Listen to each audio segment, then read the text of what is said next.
Sunday footy, baby, Sunday footy, baby. We are on, ready to absolutely slap it up, son. Hey guys, how you going? So down BKRsport. We are live as the Sydney Roosters are going to be taking on the Newcastle Knights in a really intriguing matchup, really.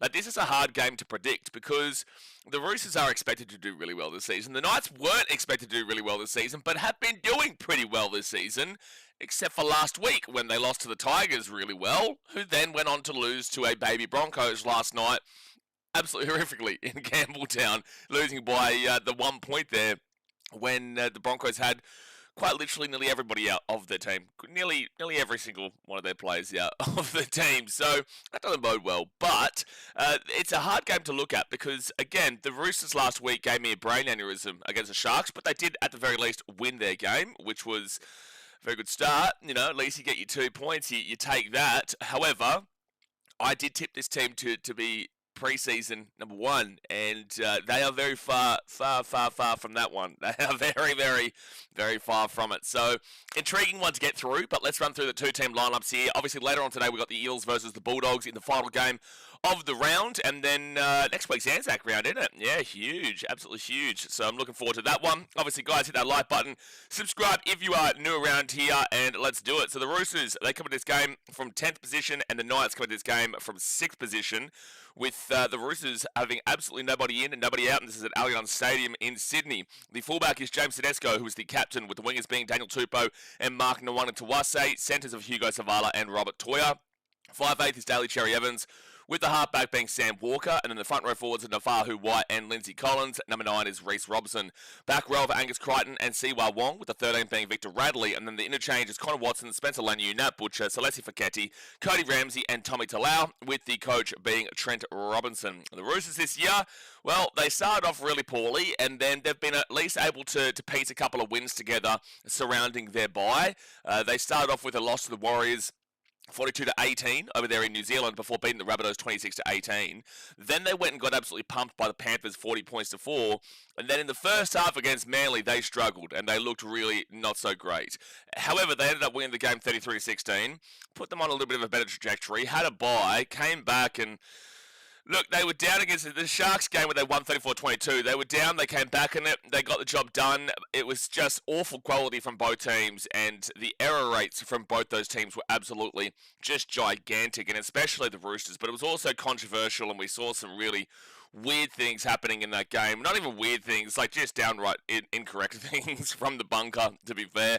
But at the end of the day, the Roosters came away with the 2 points, and that's all that really matters out of it. But the only thing that I really still do stipulate is that this team is still showing a lot of errors, which they have shown in recent years too, where they just can't seem to get that out of their system. They just make a lot of errors in their games, and they can still win those games. The biggest point that I've noticed from the Roosters this year specifically is that in every game they win the halftime stats. Now, they're not always up and leading. They're usually actually typically down in the first half at halftime. They're losing despite the fact the stats are pretty just well resounding in their favour, which does show that this team absolutely has it in them, but it's just their attack that's not really flowing, and they're obviously making those errors and whatnot, because when the stats are all going in your favour, and yet you're just not scoring enough points to be in the lead yet, it is just showing me more so that they are kind of coming in each other's way of Cherry Evans and Sam Walker, which has been the biggest conversation of the season so far, because Cherry Evans signed from Manly, comes in, he's playing in the 6th role, and I feel like him and Sam Walker are still not necessarily on the same page. Once they get onto the same page, I could see this team still finishing up extremely high. I really do. I think that this team has plenty of talent on paper where they should be a top 4 team. It just comes down to Sam Walker being the responsible, accountable number 7, and Cherry Evans being the floating, number 6 that's going to help out Sam Walker but not be the main man, because I still believe that Cherry Evans is playing like he's the main man at Manly when he's not in that 7 role, and they are playing very similar where Cherry Evans is still trying to be that guy. So I think that once they get this sorted out, and that's what the whole beginning part of the season is for, he is a brand new signing, I think they'll start flying. However, that's got nothing to do with their errors, because this is a common theme across multiple years now. You look at their backline, it's incredible. Tedesco, Dally-M, Daniel Tupou, Mark Nawaqanitawase, both internationals. Hugo Savala and Robert Toya. I've loved Hugo Savala in the centre, and Robert Toya, fantastic there for Queensland, and obviously plays with Tonga as well. Daly Cherry Evans, he's the ex-Queensland captain, plus he's been with Australia, and also he's won a premiership before. Sam Walker, he is one of well, he's always been that next halfback. I guess we've got to stop saying next halfback now because he's here now and he's been here for a while now. So we've got to really start seeing it right this very second. But obviously touted for potentially Queensland spot and whatnot. And then the forwards, they're all just extremely tough and extremely hard working. But Reece Robson comes across from the North Queensland Cowboys and is expected to do big things here for this Roosters team to really pull him in line. And Connor Watson's actually been told that he can go, which is interesting. But I love this Roosters team. I think they've got a really good team, and I think that they should be doing better. Right now they are seriously struggling still, despite the fact that they've got a couple of wins to their name plus a bye. At the end of the day, they're still in 11th position, which does show you right now how close this competition is, because they could jump up today into probably not the top four with their points differential, but they would be equal with the second place New Zealand Warriors, third place West Tigers, and the fourth place South Sydney Rabbitohs, who they already have beat there. Haven't beaten the Warriors though, got absolutely trounced by them. So the Roosters need to win this game here today, just to really put themselves back into good stead and to start believing that this team genuinely can be as good as we were imagining pre-season. Now we move over to the Newcastle Knights, and they've got a lot of ins and outs here. So the ins are Dylan Brown, Elijah Saleta, Leo Moana, Francis Manolalua, Kyle McCarthy and Peter Holler, with the outs being Dylan Lucas, Thomas Kant, Tyson Frizzell, Tyson Gamble and Wilson DeCourcy. So that is quite a few outs. They're lucky they do bring back in Dylan Brown, but Dylan Lucas, big loss there. Even though he hasn't been having a massive season, to be fair. But they've lost Frizzell, Kant and Lucas, who are very consistent with this team. So there is a few rough outs there, considering that their start of the season. Their fullback is Fletcher Sharp, with the wingers being Dominic Young and Greg Martiu, centres of Dane Gagai and Fletcher Hunt. 5'8" is Sandon Smith, with the halfback being Dylan Brown, and the front row forwards are Jacob Saifidi, who is the captain, and Trey Mooney, with the number 9 being Phoenix Crossland. Back rower, Jermaine McEwen and Francis Manolalua, with the 13 being Matt Croker, and then the interchange is Harrison Graham, Pasami Saulo, Cody Hopwood, Kyle McCarthy, Peter Holler, and Elijah Salesa Leo Moana, with the coach being Justin Holbrook. Now this Knights team, regardless of what happened last week, and regardless of any of the preconceived notions going into this year that they were going to be a really, really poor team, I do think they have an absolutely massive chance here of winning this game here today too, because this year has been really good for them. Regardless of what we thought pre-season, they've clearly shown the improvement, and they've clearly shown that they are, putting an emphasis on their attack right now, which is something the Knights haven't really been able to do for a while, but, they're showing an emphasis on their attack, and even in that game against the Tigers where everything was going against them, it's because the Tigers had all the ball, and they did it well, and that was all the Tigers doing the game well, and just absolutely dominating it. But also the Knights, their main point of this team is that when we have the ball, we're going to attack and we're going to slap it. Because last week against the Tigers, they did score quite a lot of points late. Oh, I just opened an Eels one. Hold on one second here. Let me just open up the Knights schedule here. So last week, they still ended up scoring 22 points against the Tigers, with most of those coming late when they were starting to get some ball. 58, 76, and 78th minute was when they scored. So when they got some ball, they actually scored some tries. And at one point, we were like, oh, well, they're actually, putting a little bit of a fight into this game. But the game was over, just similar to the Titans-Warriors game. But there's a context, actually, that I found out about that Titans-Warriors game yesterday, which we'll talk about a little bit later. Which a lot of people who are at the game will understand what I'm talking about there. But the Knights are a heavy attacking team. However, they're still not a defensive team. And Justin Holbrook is not a defensive coach. He is an attacking coach. So when they've got the ball, I do genuinely believe the Knights can score and probably will score. When they don't have the ball, I do genuinely believe they'll concede, and they probably will concede. They're still not a fantastic defensive unit. Let's go across their games this season. Where is it? Over there. So their games this season, they've given up 18 points, 16 points, 38 points, 16, 12, and 42. So a real mixed bag there, where they did have some really light games on defense, where they didn't give up many points at all. The Bulldogs, 16 points is actually quite a lot to be given up to them, typically, except for that last week game against the Panthers. But they have still got a couple of 38s and the 18, 16, Cowboys, Manly, and all that type of jazz when they were playing really poorly at the time too, mind you. And the Raiders of 12, but the 42 points to Tigers was pretty brutal last week.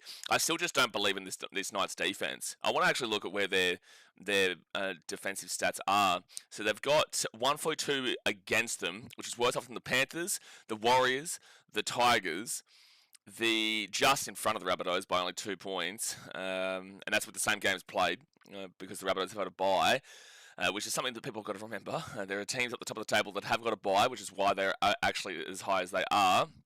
So they're behind the Panthers, they're behind the Warriors just, they're behind the Tigers, also the Manly Seagulls, funnily enough, the Bulldogs, the Roosters. So they're actually, funnily enough, the sixth best defense right now, which is quite interesting considering that I still don't really back in their defense, and they can be opened up quite easily, in my opinion, from what I have seen. But they are technically the sixth best defense in the competition. Roosters, on the other hand, actually, I should say, while we're here, they would be the fifth best defensive team in the competition, which is pretty insane. But also, no, they wouldn't be. Knights, you're actually probably going to move into fifth because the Roosters, they have played 5 games. They haven't played the 6 games, so they've got 1 game behind with only 4 points better off on the defense. So you probably do see that one switch around. Well, I guess that switch around only if the Knights win by 4 points or more, right? But the point of the matter is that that's funny that the Knights defensively are actually quite high, but I do think that will probably equal itself out because I just am not too confident in their defense. We'll see what Dylan Brown brings into the game managing halfback position, and we'll see. If the Knights can turn up here today against a forward pack that really should be beating them. Like, really, when you look at Nafahu, White, Lindsay Collins, Jacob Saifidi, and Trey Mooney, you are taking the Roosters front rowers there. When you're looking at Reece Robson and Phoenix Crossland, you're taking Reece Robson there. We're talking Angus Crichton, Siwa Wong versus Jermaine McEwen and Francis Malalulua. You are taking Crichton and Siwa Wong there. And then when it comes to Victor Radley and Matt Croker, you are taking Victor Radley there. So that's why I say the Roosters really should be winning this forward pack here today. And if they don't win this forward battle, then that is a big issue for Sydney. Because even though there's been some good performances out of Jermaine McEwen and great performance out of Jacob Saifidi so far this season, I still think well-rounded wise and overall the Roosters 4-pack that should dominate there. And then you've still got Salatificati off the bench, Spencer Leniu, Nat Butcher and the likes, whilst the Knights have Sami Sawulo, who is solid, and I guess yeah, there's not just an amazing amount of excitement there off of that Knight bench in comparison, except for a guy like Harrison Graham, who I've really actually liked. I would like him to. He's kind of a little bit of an Oliver Pascoe for me. Oliver Pascoe, Titans, bench hooker there. I do really like what Harrison Graham does when he comes on the field, and I think that the Knights do look pretty good with him. So I'm looking forward to seeing what he can do here today. And the biggest thing as well for the Knights is what's going to happen with their halves with Sandon Smith and Dylan Brown, because they shove Fletcher Sharp back into the fullback. And I just don't really know, like when they get Kalen Ponga back, which I think is like 3 or 4 weeks away, I'm not too sure. Knights fans, you can let me know in the chat. But when they get him back, I really still hope that Fletcher Sharp is a 6, because we saw in the first game of the season when they took on the Cowboys in Las Vegas, we saw that it was Dylan Brown and Fletcher Sharp in the halves, Sandon Smith off of the bench, and the fullback was Kalen Ponga. And that looked like it was going really well until we did see Fletcher Sharp get injured. They did still win the game, but I really do prefer that as the spine, because Sandon Smith for mine is okay. I don't think he's anything spectacular, and I think Fletcher Sharp needs his hands in and around the ball a lot, and I just don't think he'll get that same amount at the fullback. Fullback still gets plenty of ball, don't get me wrong, but I just think that being in the halves is very crucial there for Fletcher Sharp, because he's had a really good season so far and he's really enjoyable to watch overall. So when you look at these two teams and you're predicting who wins this game, on paper, I really do think that the Roosters should be winning this one and winning this one well, but the paper doesn't prove shit, especially when we saw yesterday with the Tigers versus the Broncos. Paper doesn't prove shit just overall, and the Roosters still have those errors. So I fully expect the Roosters to be winning the stat sheet in this game here today, and especially by half-time, but that doesn't necessarily translate into them winning the game either. It doesn't translate at all into them winning the first half.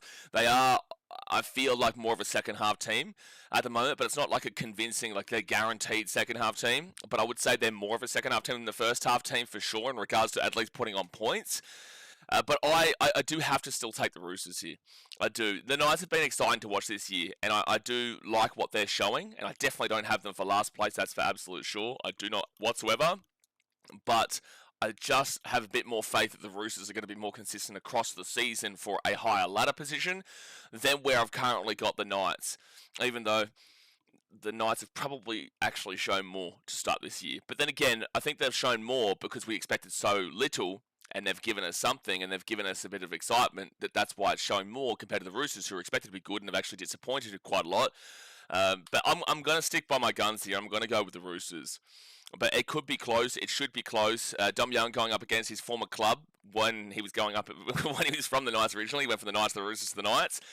Dom Young's been really good this season, to be fair, but he's got an interesting battle here today. There is going to be an interesting battle with the likes of the other wingers being Daniel Tupou, who is incredible, and also Mark Nwannantuase. So, look, I'm going to take the Roosters, but I definitely do give the Knights a solid chance of winning this game. Now, in regards to the table, the Newcastle Knights, they're in 6th position right now, equal with Manly, the Sharks, the Bulldogs, the Broncos, the Cowboys, and also the Roosters. So, whoever wins this game will go above the other. Knights on 12 points differential, which is the second best of that group. The best was the Manly Seagulls with 38. If the Knights are to win this game, they would go above Manly into 5th position. They would have to win the game. So then Rabbitohs, Tigers, and Warriors are all on 10. They would have to win by 18 points or more to go above the Rabbitohs, which is unlikely. But if they do that, that'll send a statement across the competition. So they'll have to win by 18 to go above the Rabbitohs into 4th position. They would have to win by a dead set 52 to go above the West Tigers on plus 63. So that's just simply not happening. And then the Warriors are on plus 84. So the Knights on plus 12, they probably just end the round in 5th with a win. But then again, the Bulldogs could, like for example, if the Knights win by 1, they would go to 10 and plus 13. The Bulldogs play the Eels. They're on 8 as well, but they've got plus 5. But they play the Parramatta Eels, who they've given up essentially 50 points 3 times this season. 48 to the Panthers, 52 to both the Storm and the Titans. And the Storm and the Titans are both in bottom 4. So the Bulldogs are looking to get their attack back rocking and rolling. That's the game to do it later on, which means that if the Knights only won by, let's even go a normal score of a 6-pointer, right? They go to plus 18. The Bulldogs will only need to win that game by 12 points or more to go above the... no, they need to win by 14 points or more to go above the Newcastle Knights as well, even if the Knights were to win. So there is that kind of option there too. So they could still finish in 6th even with a win here, but it would put them above Manly. It just would come down to how much the Bulldogs beat the Eels by later on today, if the Bulldogs are to win, because maybe it doesn't happen. Maybe it doesn't happen. But if the Knights were to lose this game, well, if they lost this game by 6 points, they'd go below the Sharks into 7th position. The Roosters obviously would jump them, so they'd be in 8th position. The Bulldogs, if they were to win, they would go down to 9th position. If you were to lose by 18 points, basically, you'd go below the Broncos into 9th position, and you would have to dead set lose by 28 points or more to go below the Cowboys into 10th position. Yes, into 10th. No, I think it's actually down to 11th position. Yeah, if you lost by enough here today, yeah, you could go into 11th position. From 6th all the way down to 11th position, which would be kind of painful considering how positive the early start of the season has been. But if you lost by enough, and again, you have to lose by like 30 for this to happen, but you could finish as low as 11th position if you were to lose by, say, 30-odd points, right? But with a win, you would be in 5th, potentially 6th, but more than likely, I think you'd probably go into 6th, to be fair. I think you'd stay there, but you'd be very happy with that. Roosters, on the other hand, well, if they lose this game, they're not going to be dropping off anywhere because everyone below them has already played besides the Eels, but the Eels are 4 points separating them. The Roosters are on that big group of 8 points in the middle of the table.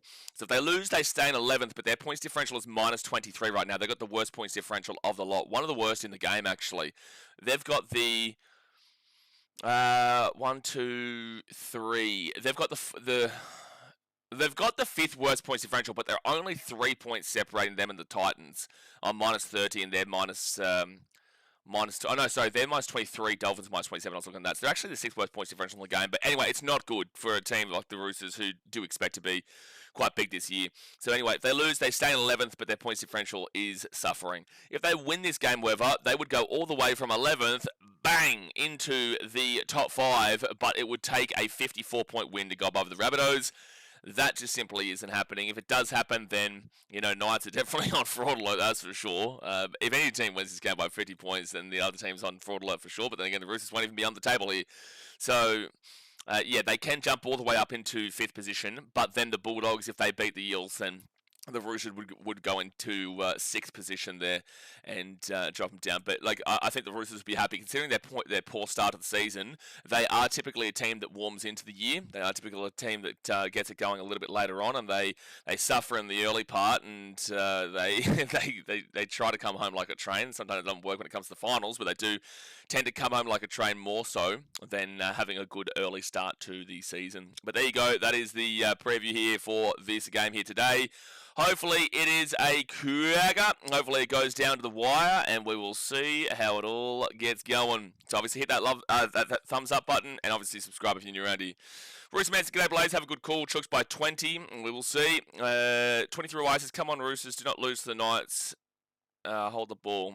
Commissar says any team lower than Manly should be on fraud alert by default. If you're not in the, this picture, then you are on fraud alert. Yeah. So if you, if that I get what you're saying though. You're at fifth place envelope, but that's because Manly have been really strange this year. I don't know how that they are in the top 5. So it took me a little bit to figure out what you're actually saying, because I forgot where Manly were on the table. It's wild to me. It really is. It's wild to me that Manly are currently sitting up there in 5th position, but people are going to overhype them now. They are, unless they beat the Panthers in 2 weeks' time. If they beat the Panthers, I will sit back, and because they play the Eels next week, that's not going to prove shit to me. They could easily win 4 games in a row because they've played nobody from on. They've played teams that are not that great, and it's been good to see their upheaval from the start of the season when they were 0-3, but also they haven't really played anybody just yet. So we'll just wait and see in regards to them playing the Panthers in 2 weeks' time. If they even make it close in that game, I'll be happy to join the bandwagon. For the time being, I'm definitely still concerned about Manly. Up the Bunnies says Fletcher Sharp should be at 6 and Fletcher Hunt at fullback. I don't disagree with that, to be fair, but I know they signed Sandon Smith, so of course they've kept him in there.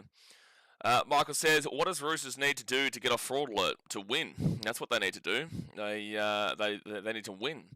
Foreign just shifting the culture that players want to play for him. Well, we'll see. Again, it's been 3 games, guys. Like it's such immediate reaction, like it's just completely shifted the culture. Like everyone's, and again, I love Kieran Foran. I love Kieran. Kieran's a great dude, and I back him in all the way. But also, like it's been 3 games, guys. It's right this very second more to do with the lack of Anthony Seibold of anything, because Kieran Foran has come in. And he was playing in the game last year. He was an assistant coach in the early part of this year. It's not like Kieran Foran himself has individually, just completely changed everything. Again, love Fozza, but give it time, and then we will start to know that this is Kieran Foran implementing it, and it's not just that they really didn't want to play for Anthony Seibold. Because right this second, I'm still believing that they just really didn't want to play for Anthony Seibold. I still genuinely believe this. It's only been 3 games. There is still another 20 rounds to go here. 20 rounds to go. Yes, there's buys involved, but there's still a long way to go in this season. Long way to go. Brisbane says, bro, you need to jump on Foxtel. You're the best high energy. Appreciate you, man. I do my best. I was actually really tired this morning because I was up watching the Sidemen match last night. I'm looking forward to the Arsenal vs Man City game tonight. Not an encouragement for anyone to talk about the football here because we are talking rugby league. But I am actually super tired this morning. But I've got my coffee, so I am flying. We've got 2 games here today, and hopefully Eels Bulldogs turns up. But that could also be an absolute schmozzle to finish it all off. But yeah, when we go to Foz again, I love the guy, and I'll continuously say that I want him to be successful with Manly, and I want him to be the answer. But it does not mean right this very second that he is the answer. The reason why you're seeing Manly fans, and Manly fans are well entitled to jump all over him at the moment, is because the reason why you're saying them going off as heavy as they are is because they've needed something to. They've just needed a win. They've got 3 wins in a row against kind of no one, but like they just needed something to change from Anthony Seibold, who I never believed in at the start. I've always been critical of Anthony Seibold, and I've said that he took the Broncos to their first spoon, and he could definitely take Manly to their first spoon. I don't think they get their first spoon anymore because guess what? They got rid of Anthony Seibold. But Manly fans are just happy to not be losing right now, and their emotions are overwhelming because they thought they were going to get a spoon. Because under Seibold, it looked likely they were going to be battling the St. George Illawarra Dragons for the spoon, and that's why the Dragons need to pull the trigger as well. They really do need to pull the trigger on Shane Flanagan, and they need to move on from him. They really do. Crippler says, "Did you go out in the piss last night?" No, I didn't, man. But I'm really tired because I had a late night last night watching some. I also watched the Tottenham game as well, which went down to 2-2 right at the end. Whereas, man, if they didn't want to play for Seabold, they have no pride in the jersey.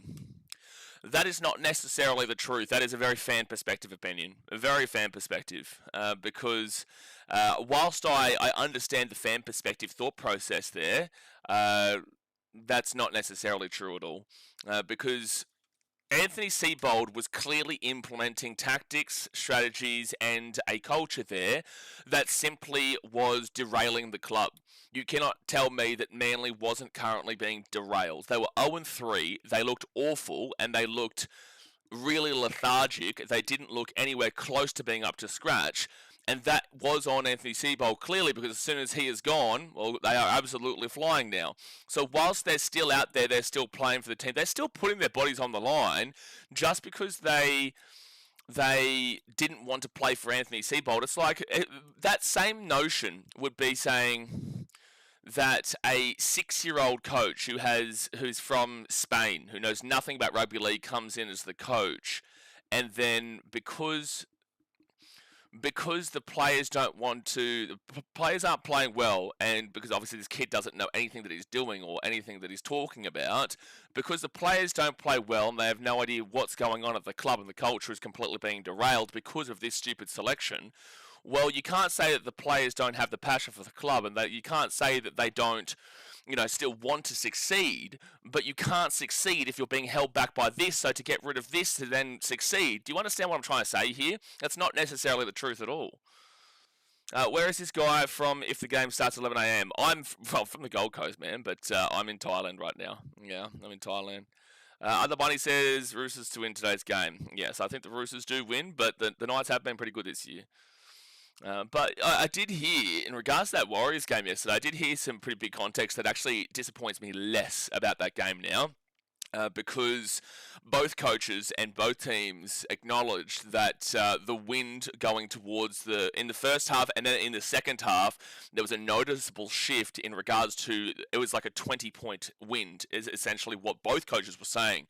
So now I'm still disappointed, but also not as disappointed, because you could clearly see that does track in line with the fact the first half the Titans has got absolutely thumped, and the second half the Warriors actually got absolutely thumped, and that was when they were both going into the wind comparatively to the wind on their side. So that's an interesting little notion that got brought up post-game. Glory Sassini says, Manly's energy lifted up the Seabold was sacked. Exactly right, exactly right. You can't say that players aren't passionate for the club or don't want the club to succeed just because they don't want to play for the coach who clearly doesn't know what he's doing. Hello everyone, hopefully the Roosters can hold the ball today. Look, hopefully, man, because last week we had an aneurysm watching them play. Last week they went on to fraud alert. Even with a win. That's how bad last week was, dude. That's how bad it was. Deary me. But the Knights have run out onto the field here. Roosters are about to come out. Beautiful day in Sydney, it looks like. A beautiful day in Sydney. How did you enjoy the Broncos game last night? Well, it was good for the Broncos. Like, the Tigers disappointed greatly, but the Broncos had no anybody really. No Paddy Carrigan. They were like their fifth choice hooker. They were at their third choice fullback. Adam Reynolds had just come back from injury. Paddy Carrigan out. Like, the whole team was an absolute schmozzle. The Tigers to lose that game is actually really disappointing for them. Really. But they're still, they're coming out of their developmental stage, the rebuild, and they're looking a lot stronger. And I still do have them for a top 8 team this year. But gee whiz, that was a very disappointing loss for them last night. Massively. Trace has got the Knights an upset here. Why? Like, I can see it, but why? Like, what are you seeing to suggest that the Knights should be better than the Roosters here? Like, what are you basing that off of? But we're still waiting. Why are the Roosters taking so long to get out here? They're taking so long. Kimasar says, if you ever watched a post-game press conference, Seibold and O'Brien had the worst speaking manner I've heard and shouldn't be anywhere near leadership. Couldn't inspire a fly to a turd. Last part's crazy. But this is the issue, because press conferences are so key and does give you a bit of insight into a coach's mindset. And this is what you say with the Dragons, with Shane Flano, because Shane Flano before the season started, said, we're not going to win the premiership. He flat out said those words, we're not going to win the premiership.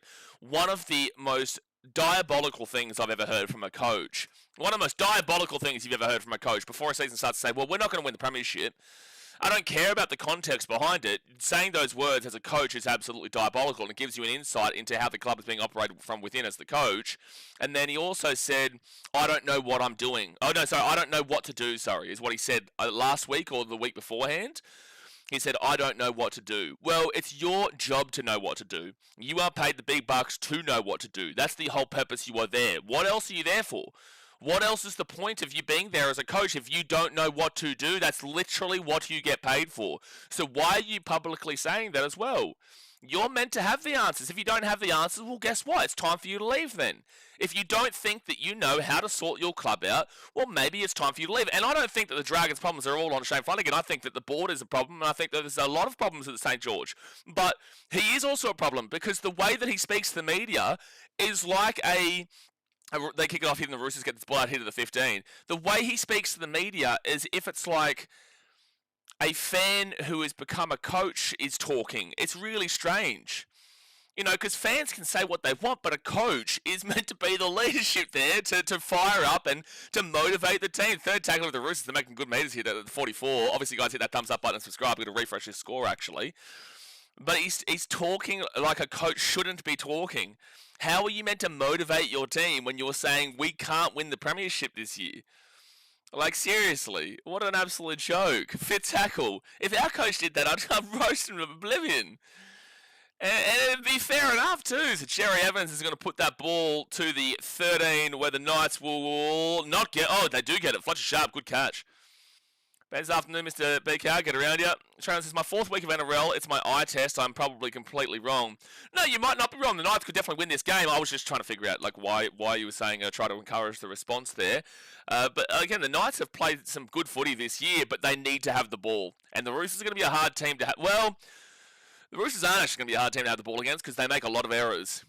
But the Roosters, when they're on, you know, they're rocking and rolling. So if the Roosters have an on day here today, it could actually be a blowout in my opinion, because the Knights they don't know how to overcome a lot of the momentum. When they have the momentum, it's very strong for them this season, but they don't know how to actually overcome that momentum is what I can see from the Tigers game last week. But again, that was just one game. So first tackle for James Tedesco and the Roosters. Here's at the 30, 2 minutes into the game. Other Bunny says, is it me or has crowd attendance-wise drastically gotten up compared to the last decade or two? Since COVID, crowd attendance went up massively, yeah. If you look at the stats pre-COVID, it was way down compared to what it is now. You're seeing pretty much every stadium, for the most part, have 15K at games nowadays, but not always. Sometimes you'll still see 10Ks and whatnot, but we're gone past the days where we were seeing 5Ks. Cherry Evans away here, Cherry Evans away, Tedesco. He's at the 10. Tedesco gives it off to Siwa Wong, and the Knights are going to concede. Siwa Wong, baby. Siwa Wong with a try time for the Roosters. 4-0 here with a kick to come, and where's that defense? This is what we're talking about with the Newcastle Knights. Where is that defense, sir? Where is that defense? The Roosters will score straight away through Siwa Wong, and that was way too easy. Paul Smith says, Tigers on fraudulent, you're a harsh man, bro. Well, okay, so let's debate it. Tell me why one, they lost to a team that was outside the top 8, but also context behind that is that they lost to a team outside the top 8 with no Reece Walsh, with no... they lost Jesse Arthurs in the game, so they're down to their third choice fullback, Hayes Perham, who you guys probably we didn't even remember that he still existed in rugby league since his Bulldogs days nearly. They had no Paddy Carrigan. They lost Payne Haas in the first half of the game, the best front rower in the entirety of the game. They had no Ben Hunt as well. They were down to their fourth choice hooker because Ben Hunt, Corey Pakes, and Blake Moser were all injured. So we're talking about dead set 10 to 11 players who feature regularly in their games every single week. I wouldn't necessarily say starters, but 19, the 19 players. A good 10 of them were out of the game, and they're lucky that Adam Reynolds was fit because that was his first game back last night after an injury, and he came in and he did his job. But they're lucky that he was able to play, otherwise they would have had to have Duffy, because Duffy was actually playing as Josh Rogers was playing as the hooker, Josh Rogers, who was typically a halfback, was playing as the hooker last night.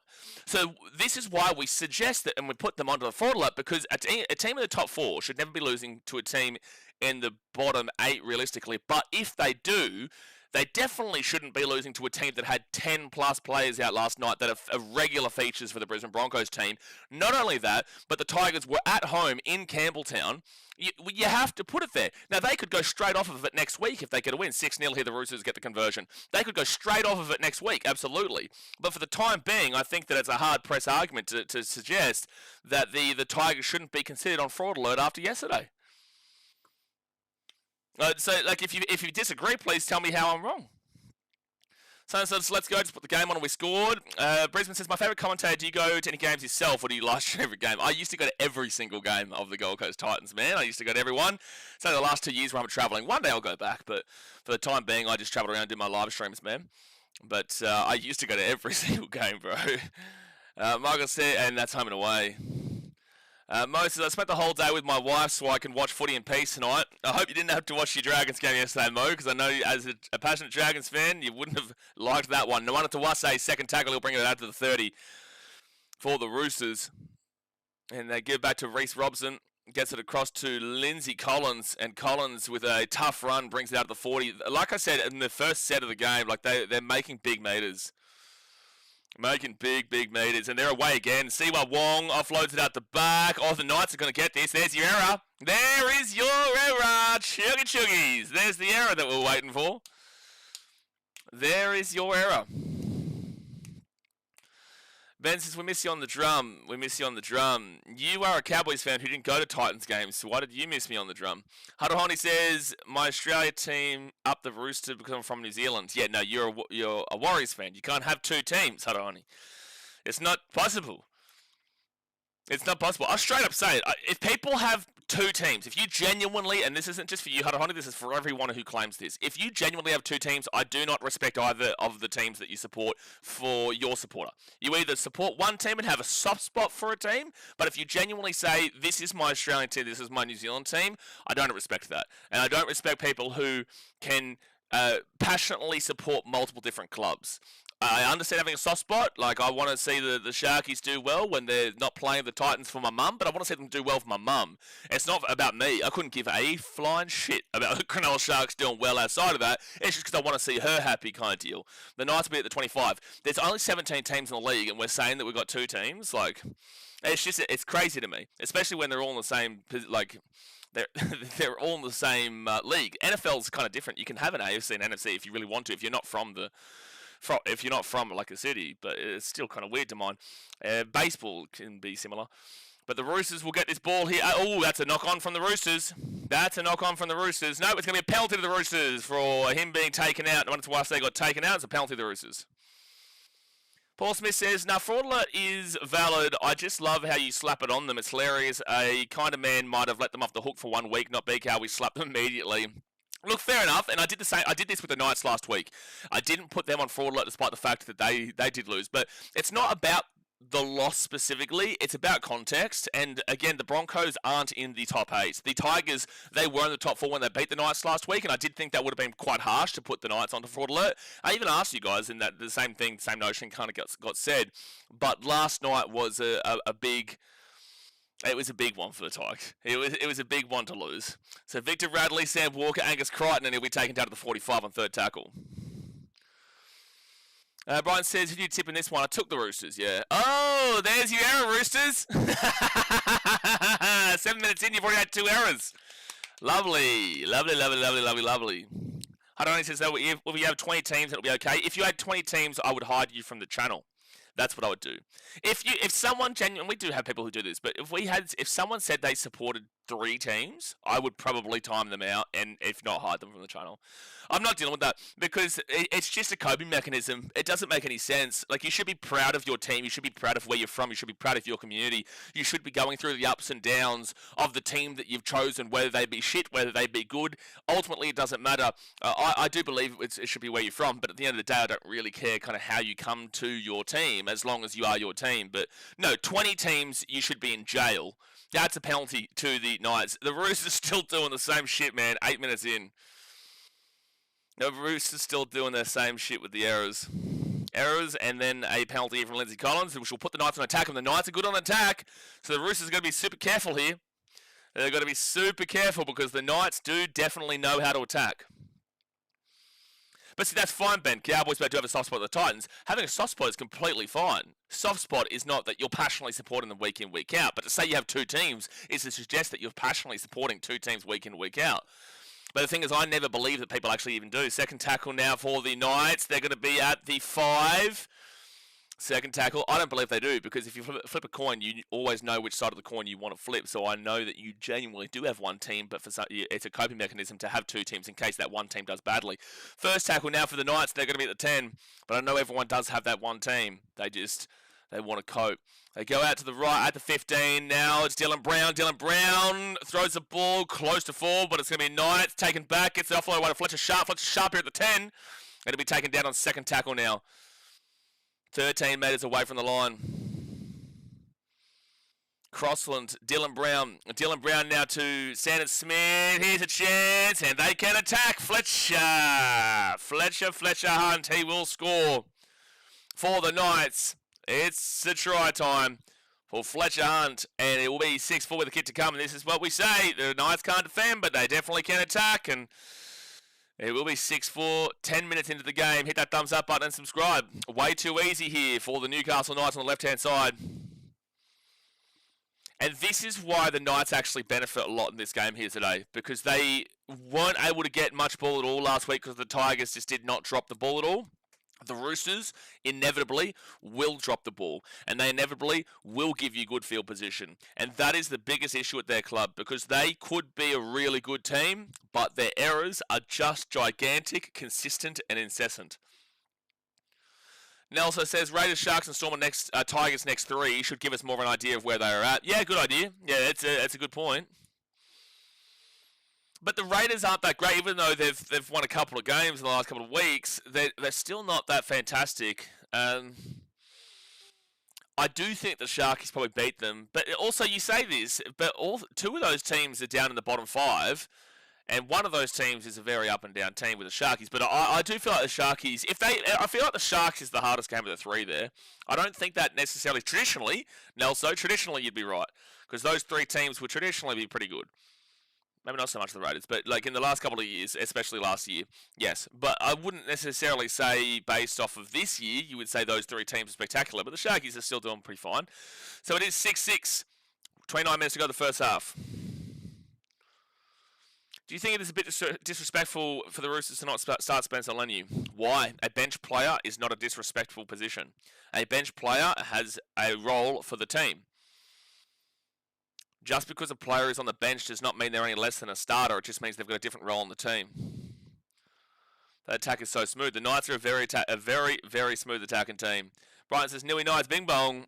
Too easy. Jake says, I've been a Rabbitohs fan since as long as I can remember, but I'm going to support 2 teams either way. So you're a Rabbitohs fan then with a soft spot for somebody else. That's what you just said there, is that you're a Rabbitohs fan, but you have a soft spot. That's completely acceptable. Because when the Rabbitohs play them, you're going to go for the Rabbitohs because that's your team. But if you've got a soft spot, sure. Again, I'd rather the Sharkies win for my mum than anybody else. I also have a bit of a soft spot for the Wars. I like to see the Warriors doing well. But also when the Titans play these teams, I hate them. I hate them. Third tackle now at the 30. Jason, so is it a non-negotiable that you have to have a blonde mullet if your name is Fletcher in Newcastle? Yes, no it is. It is a legal requirement in Newcastle. Trey says, I'm from Canada and just found the sport. I'm stuck between becoming a Tigers fan or a Knights fan. No, you're a Titans fan, Trey Horns. Welcome to the club. Fifth tackle now at the 45. Welcome to the club, Trey Horns. You are a Gold Coast Titans fan, son. So the Knights, they go out to the right, hit the grass, and they're going to have to boot this ball away. You're in for some... Can you guys, for the long-term NRL fans here, James Tedesco's going to get this ball to the 20. Can you believe we've got someone here who hasn't watched much rugby league that's come in, and the first thing they say is they're about to either become a Tigers or a Knights fan? Let's go back across the last 2 decades of rugby league, and did you ever think you would ever see that comment come out of somebody? Did you ever think you would ever hear that comment come out of somebody? That's apparently here to the Roosters at the 25. I don't know if I ever thought that I would ever see somebody say that I'm choosing right now between the Tigers and the Knights. You know what? That's fair enough, man. Just know it's been a long, painful 2 decades for both of those clubs. Paul says, I'm a Warriors fan. I've got a soft spot for the Titans. No, you're a Titans fan with a soft spot for the Warriors, Paul. So the Roosters, Sam Walker, they go to James Tedesco. He's 30 metres out here from the line. It's a good kick off the penalty. Choosing between the last two wooden spoon teams, very brave of you. Yeah, Knights got the wooden spoon last year, and the 3 years before that was the West Tigers. Wooden spoon, for clarification, Trey-ons, because I know you knew, wooden spoon refers to last place. So whoever comes last place gets the wooden spoon. Roosters, quick passing. Tedesco, he's 15 metres out from the line here, third tackle. 13 metres out. Reece Robson fakes left, goes right. Lindsay Collins, he's going to be 5 metres away here from the line now on fourth tackle. Robson to Cherry Evans. Not a good pass there from Ches. It'll be fifth tackle. Can he get the off-ball away? No, fifth tackle to 5 for Siwa Wong. Reece Robson after Sam Walker. Sam Walker kicks his ball across. Roosters Tupou. Try time for the Chuggy Chugsters. This is a heavy attacking game, this. Nice work there from Tupou. Gets up for it, grabs it, throws it back quickly to Hugo Savala, and he will score in the corner. So it is 10-6 here with the kick to come. Nelson says, I have a soft spot for Ashley Klein. I want to time you out, Nelson. I want to time you out. That's what I want to do. Yeah, I have a soft spot for timing you out for suggesting that Ashley Klein you have a soft spot for. Unbelievable.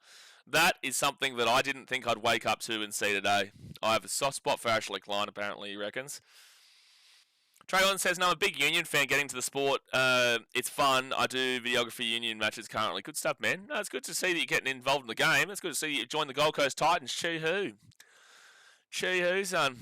But try time for the Roosters, and they're chee-hooing it up. 10-6 with the kick to come. Nikhil said, I've always and only ever been a Waz fan, but perhaps before they joined the comp, I remember being fond of the Titans and the Titans, but that was long ago now. I was a small kid. No, you're a Titans fan with a soft spot for the Waz, and I get it. No, you're right, Abraham. At least he ain't a bandwagon. At least he hasn't come in and said, I want to be a Panthers fan, or I want to be, well, to be fair, he's being led a little bit of a lie. Because you say that. It comes down to if he understands the context of the last few years, the last 2 decades, specifically the last decade and a half of the Knights and the Tigers, because at the end of the day, until last week, the Tigers and the Knights were both in the top 4. So it's very easy to look at those and go, well, I could become one of those fans of those teams, right? Like if you're going to be the opposite of Ben, because they are going a lot better this year so far. So far is the key word. Sam Walker will get the kick, and it is 12 points to 6 with 25 minutes to go here in the first half. So you say that, but also the year they've come in to support the two teams, one of those two teams, is a year that they're going very, very well in. Mo says Super Rugby is fun to watch too. I love rugby, but also the game's nowhere near as fun as it used to be. That's for Ashley Klein. I know, it's a wild comment. That's like saying you have a soft spot for Casey Badger. Are we insane? That makes me even want to time you out more so than the Ashley Klein comment. Honey says, I just need Rooster to win and I don't need March to get a try. Well, there you go. Adam G is the best ref in big stages. Adam G, slightly overrated, but probably the best ref. But slightly overrated. He does have his bad moments too. But I would say that on a consistent level, he's probably the better. First tackle now at the 20. Ibram says, Trey Horns, we haven't lost a game since Saturday the 18th of April 2026. Join the Titans wagon. Exactly right. But yeah, I got told about that heavy wind yesterday. I even had a few Warriors fans message me on Instagram. No wonder twice they brings the ball to the 40 on third tackle. Because I was really disappointed yesterday. Like, I was really, really disappointed, as you guys would have seen. I wasn't angry, I was just disappointed. But people on the team and also some Warriors fans have explained to me that the first half we were running into a brutal wind, and the second half the Warriors were running into a brutal wind. So the people who were at the game are suggesting that had a lot to do with yesterday. And that's going to be a knock-on here from the Knights, I'm pretty certain. No, it was knocked back from the Roosters, apparently. Oh. No, knock-on from the Roosters, they've said. What? Well, why is it a handover when the Knights have got the ball? Why don't you just play it on, Klein? What, Klein? I'll stream the Socceroos games. Featuring Drill 1 yesterday, did they, Islanders? Did they really? Hold on a second. Oh, against the Brumbies in ACT. Get around the Drua. Toso viti, vadava Brumbies. Go da Drua. Wasn't able to see that because I was obviously busy with the Rugby League yesterday. So fourth tackle now for the Knights. They're going to be at the 45. Auckland did have a cyclone not that long ago. We're talking about yesterday, though, not talking about long ago. Jazz says, Canadian bro, just put all the teams' names in a hat and draw one out. No, he's a Titans fan. I've welcomed him in, mate. Second tackle now for the Knights. If you don't want to be a bandwagoner, well, guess who? Yeah, the team chooses the fan. I believe that too. Dylan Brown will be at the 25 to an extent. Like, at the end of the day, also support the team where you're from, if you're from a place. And Matt Croker right through. That defense was so bad from the Sydney Roosters. Oh, this game might be 40-40. That defense is horrific. Wow.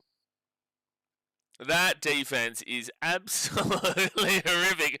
Matt Croker has just gone straight... Oh, sorry, not Matt Croker. Trey Mooney has just gone straight through at the 20. I don't know what's happened here. Let's see this again. Crossland to Croker, and then Croker, I don't know, honestly, how on earth, what the Roosters were doing there, but way too easy there for Sydney Roosters. For the Newcastle Knights, and he goes over untouched, mind you, which, to clarify for when I do talk about the missed tackle count, that is a key emphasis as to why the individual metric of the defensive efficiency does not mean everything, because that's a try for the Knights.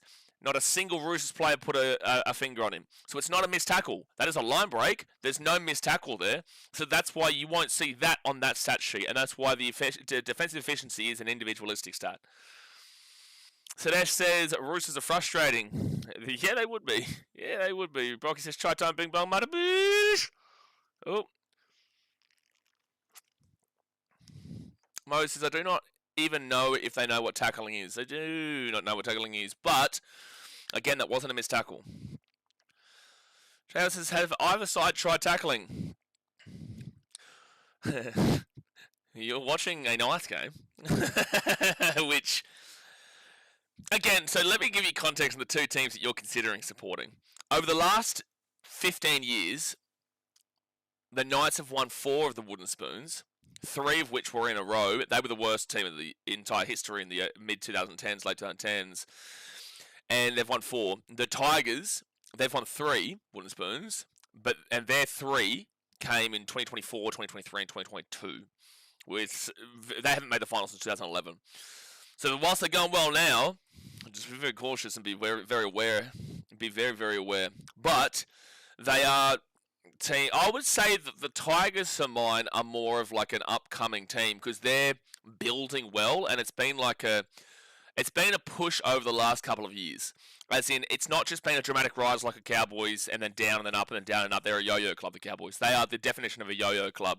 They're not just up and down, up and down, up and down. And the Knights have had just like this dramatic quick rise, but that could peter out as well. The Bulldogs, they built towards, it wasn't just a massive explosion, 100%. There's been teams, the Warriors at times over the last couple of years, the last 6 years or so, or regularly, will have like this massive year and then they'll kind of fall off. So the Tigers have been building since their 3 wooden spoons in a row that culminated in 2024. They are showing signs of improvement on a more consistent level, which is a more beneficial thing for a long-term basis. Fifth tackle now for the Knights, and they're going to be at the 42. I think the worst thing for a club is like what the Raiders had last year in a lot of ways, where they just came out of absolutely nowhere, got the minor premiership, got 2... Oh, that's going to be awkward. Awkward. Knights here with the ball at the 25-30. Dane Gagai gets slapped by Sam Walker, and it'll be Roosters ball at 30. I think the worst thing for a club is to have a year like... Oh, set restart! So that must have come off a Rooster. The worst thing for a club is to have a massive, massive 1 year and then they completely fall off. You need to show that sign of building, which is why I like what the Tigers are doing. Third tackle out the 20. I didn't even know how that 6 again happened. They must have said it came off of a Rooster. Crossland, Sandon Smith, Dylan Brown, Fletcher Sharp, right inside. Knights taken out of the 9, 4 tackle. Yes, the Warriors did do that 2023, 2024. Fifth tackle now at the 5. But also, that was kind of more of an off year, 2024, because they still did pretty well last year and they're doing pretty well now. So it's kind of a one. Oh no, that's too easy for Fletcher Hunt for the Knights. Bang bang! Try time. And this is the thing with the Roosters. Your errors will be the death of your club. Your errors are going to be the death of you because you're giving the ball to a heavy emphasis attacking team that will put pressure upon pressure upon pressure. Well, I don't understand how Radley's playing at that ball. Like, he's just standing there. It's bounced off of the back of his head there. He's not going for the ball. He's not competing for the ball. The ball has bounced off the back of his head. I'm surprised that they've said that was a 6 again and that Victor Radley is playing at it. However, this is also a common trajectory and a common theme with the Roosters where they lose the first half and they'll still win the stats. I'm telling you, they'll still win these stats. They will. They'll do it. Travis says, Tiger Stadium atmosphere seemed crazy when they were beating the Knights and Sunny seemed fun to watch. Adam Douay has the classic kicking video. Classic kicking video is good. It's a good catch there from Fletcher Hunt, though, and he'll score into the post. It's about to be 18-12 to the Knights with 18 minutes to go here. Tigers' atmosphere is good. Tigers' atmosphere is good, yes. When they're going well, obviously. But Tigers' atmosphere is good. Like a Sunday Arvo at Leichhardt is pretty good. And they're probably one of the better atmospheres when they're going well, yeah. And they get the kick. Just go for the Perth Bears Canadian, bro. Don't go for the Perth Bears Canadian, bro, because they're going to be in a tussle forever. I promise you, the Perth Bears are not going to be as successful as you guys want. I promise you. You see that merger clubs are always fighting. Mergers are actually nearly the worst thing to exist because you have one organisation and one organisation that want to be the king organisation. And look at St. George and Illawarra. They hate each other. They hate each other for many, many years, and you could even argue to this point, Balmain and West as well. But merger clubs don't typically work. I know the Dragons won in 2010 and the Tigers won in 2005, but outside of that, what are we saying? There's too many cooks in the kitchen that want to be the head chef. And North Sydney Bears, their organisation, firstly, fuck their organisation. I'll say that myself. But the Perth Bears, Perth side of it, I don't care for the fans. I don't have any problem with the North Sydney fans. I have a problem with their organisation. Screw them. But the Perth organisation, I feel sorry for them because they're going to be the inexperienced ones. They're going to be the ones that are going to have a lot of the dictation done by, oh, well, when we were in the competition, we did this. We're a successful team. Well, you know, because you haven't been in the competition for 20 plus years. I'm just telling you that there's going to be a lot of infighting. And there actually is already infighting. There's already media reports about infighting at Perth Bears. There's already media reports about it. So the Roosters will get this ball here at the 23, and Noana Tawase takes it out to the 30 on first tackle. Jake says, do you think a future PNG team could have potential? Well, they're coming in 2028, bro. 6 again for the Roosters. They're going to be at the 35 on first tackle. Papua New Guinea is a hard one, man, because whilst it's all well and good and it looks, you know, exciting, there's also extreme potential that they could severely underdeliver and not be here for a great deal of time. Financially speaking, it's a very difficult prospect, and I don't know. I really have my doubts, but I would love to be proven wrong, and I want to see Papua New Guinea flying, but I have my doubts financially speaking, yeah. Roosters out to the left to Hugo Savala, and Hugo Savala's going to be at the 25 on fit tackle.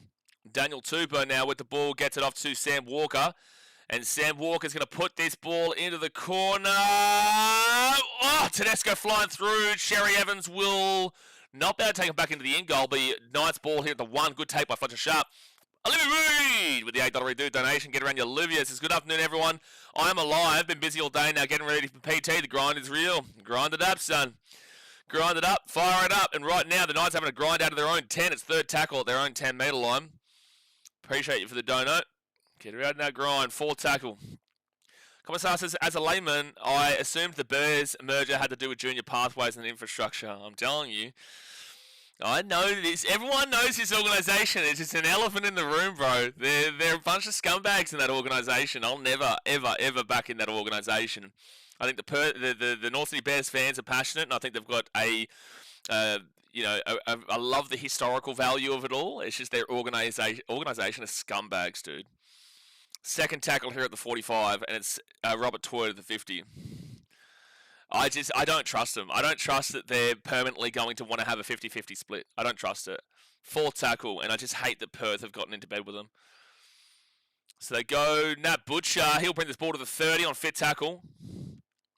Peter Vlanders should have focused on 2 Australian teams and a second New Zealand team.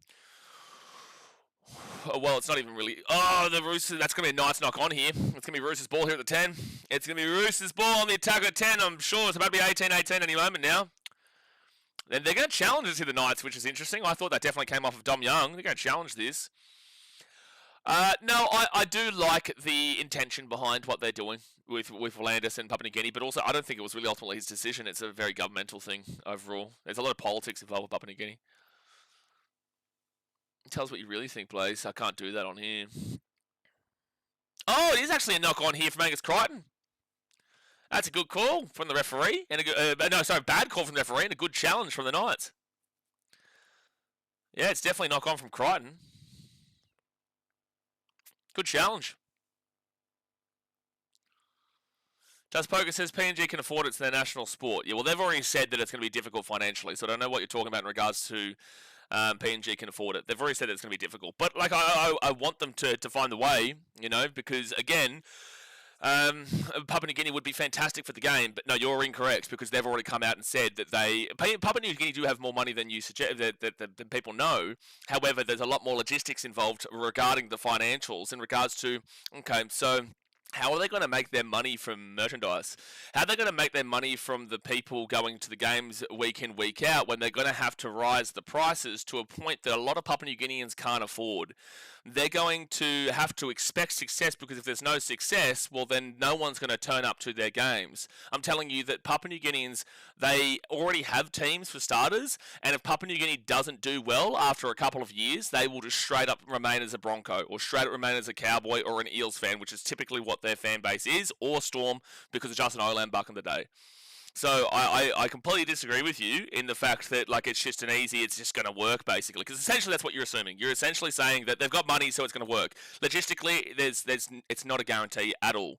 And also the fact of the matter is that are you going to get players who want to go and sign? And I don't think that Papua New Guinea should be a typical second tackle at the 25 of the Roosters. I don't think that they should be a team that people expect to see Australians and internationals and whatnot go to, but also I don't think that Papua New Guinea, if they're just internally developing, which is what I think the ultimate intention is to grow them as an international team as well, I don't think that's going to translate into success. And then if you just constantly see this team in the bottom four, the pull isn't like a Gold Coast. So the Gold Coast have been extremely unsuccessful. Cherry Evans is going to kick this ball down to the corner at the 10. But the pull of the Gold Coast is extreme. So that's why they'll never let the Gold Coast fold. They'll never let it happen. Right? And that's why the NRL even brought it over to make sure it didn't happen at one stage. If Papua New Guinea failed, there is absolutely a world where they do let it go under so they can bring in another team. There is absolutely a world, especially now that they're even talking about another Brisbane team. So it's a very big gamble. It's a massive gamble. It can absolutely pay off. It'll be awesome if Papua New Guinea can get it right, but who is going to be an Australian or a Kiwi and whatnot who's going to go and live in a compound in Papua New Guinea?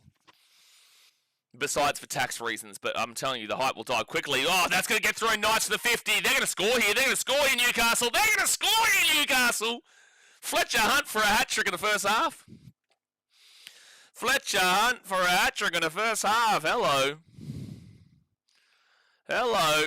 A hat-trick in the first half of Fletcher Hunt, and it is 22 points to 12 with 12 minutes to go here in the first half. Hello. Now we're talking. Newcastle giving them a bit of a touch-up at the moment. This is exactly kind of how the Sharkies game played out last week, just with there's less errors in this game compared to that one. Chaz says, I hate the political scam tied up with the Papua New Guinea team. I wish it could be different, but we have corrupt clowns calling the shots, unfortunately. But I hope it all goes well. You know, we have a lot of Papua New Guineans who watch this channel, and I want the Papua New Guinea to do well for their nation because they are very passionate about rugby league. Arguably the most passionate about rugby league. But it's a big gamble. Royal Grand Majesty said, I was watching the Tigers game yesterday on a Tigers content creators channel called NRL Deep Dive, and people in chat were saying Tigers versus Panthers grand final. Every team has had blundered games by now. Sure, but the Panthers have proven it in previous years. The Tigers haven't proven it in previous years. Young AB says, who do you think wins this game? Right now it's looking like the Knights, but the Roosters do this, man. They still find ways to win games. So I don't know. Right this very second, though, obviously you're pretty inclined to tip the Knights. because the Roosters' errors provide the Knights the ball they need to score, and they need the ball to attack, because if they're defending, they're not good defence, which you've also seen in this game, and you've seen across the season at points. The Knights need all the ball. If they've got possession, they probably will score. If they don't have possession, they probably will concede. But their attack is so good that it's offsetting the points against the moment. They just didn't get any ball against the Tigers last week. At this point, which team do you view as a title contender? Panthers. Everybody else has a lot to prove. There's still 50 minutes of the game left. Crazy score rate. Yeah, exactly right. There's already 36 points scored in this game with 50 minutes to go. 10 minutes to go in the first half, guys. Hit that like button. Subscribe if you are new around here. We have got the Eels versus the Bulldogs right after this. Now, this week, content-wise, guys, there is going to be my after 7 rounds ladder review. So, as in like doing a ladder prediction for the end of the season. It's like a power rankings essentially. To change from the pre-season predictions. Now that we've seen 7 rounds, I'm going to do my predictions for the rest of the comp. We'll do again another wrap-up after round 14 and then 21 kind of deal, even though 21 is kind of pointless. But it just kind of is a power rankings that's not week in, week out, because power rankings week in, week out for mine doesn't really work in the NRL. But if you do it across a 7-game slate, I think it makes a lot more sense. It doesn't mean it's right, but it just means that what I'm thinking at the time. So they'll come out on probably Tuesday. Second tackle now for the Roosters. They're going to be at the 30. 9.5 minutes to go here of the first half. Sam Walker. You watch. I'm telling you, the Roosters will have won the stats at half time, and it will be mind-blowing to you. This is what happens every week. If they lose the stats at half time, it'll be mind-blowing, because every single week they win the stats in the first half, regardless if they're up or down. Sam Walker, Tedesco, gives it out to the left. That's a great pass to Daniel Tupou. He's away here. And Daniel Tupou was brilliant. But good scramble defense from the Knights, but the Roosters now cut to the other side of the field. Angus Crichton gives it off to Tedesco. He offloads it again. Spencer Leniu, taken down to the 5. Good scramble D from the Knights. Roosters here, fit tackle 4 metres out. They give it across to Cherry Evans, and Cherry Evans now puts that ball up into the air. Tupou! I think that is knock onto the field of play by the Knights. So it's going to be Roosters ball here 10 metres out. This is a heavy attacking game. This was good scramble there from the Knights, though, because like Tupou gets away, he was shaping a kick and then flicks it underneath, and Fletcher Sharp doesn't bite too much in on Tupou that he can still make the play on Sam Walker to prevent the try in the corner. It's pretty good. Libby says, I managed to watch last night's game and I was literally jumping up and down screaming like I didn't already know the result. It was an awesome watch. Yeah, good stuff. What's the current error count for the Chooks? We'll talk about it at half time. There's still 8.5 minutes to go, but I'm pretty certain it's going to be... I don't think it's going to be as bad as previous weeks. I don't think they've... Wow, the Knights have a 100% completion rate right now. Roosters 5 errors to 0. 100% completion rate is crazy, Newcastle. That is crazy. 6 again for the Roosters. They're 5 metres out from the line. 5 metres out. Off to Robson, then Cherry Evans, Angus Crichton. 2 metres short of the line now, second tackle. 100% completion rate, Brighton. Ridiculous stuff. Connor Watson, Cherry Evans, he steps. That was pointless.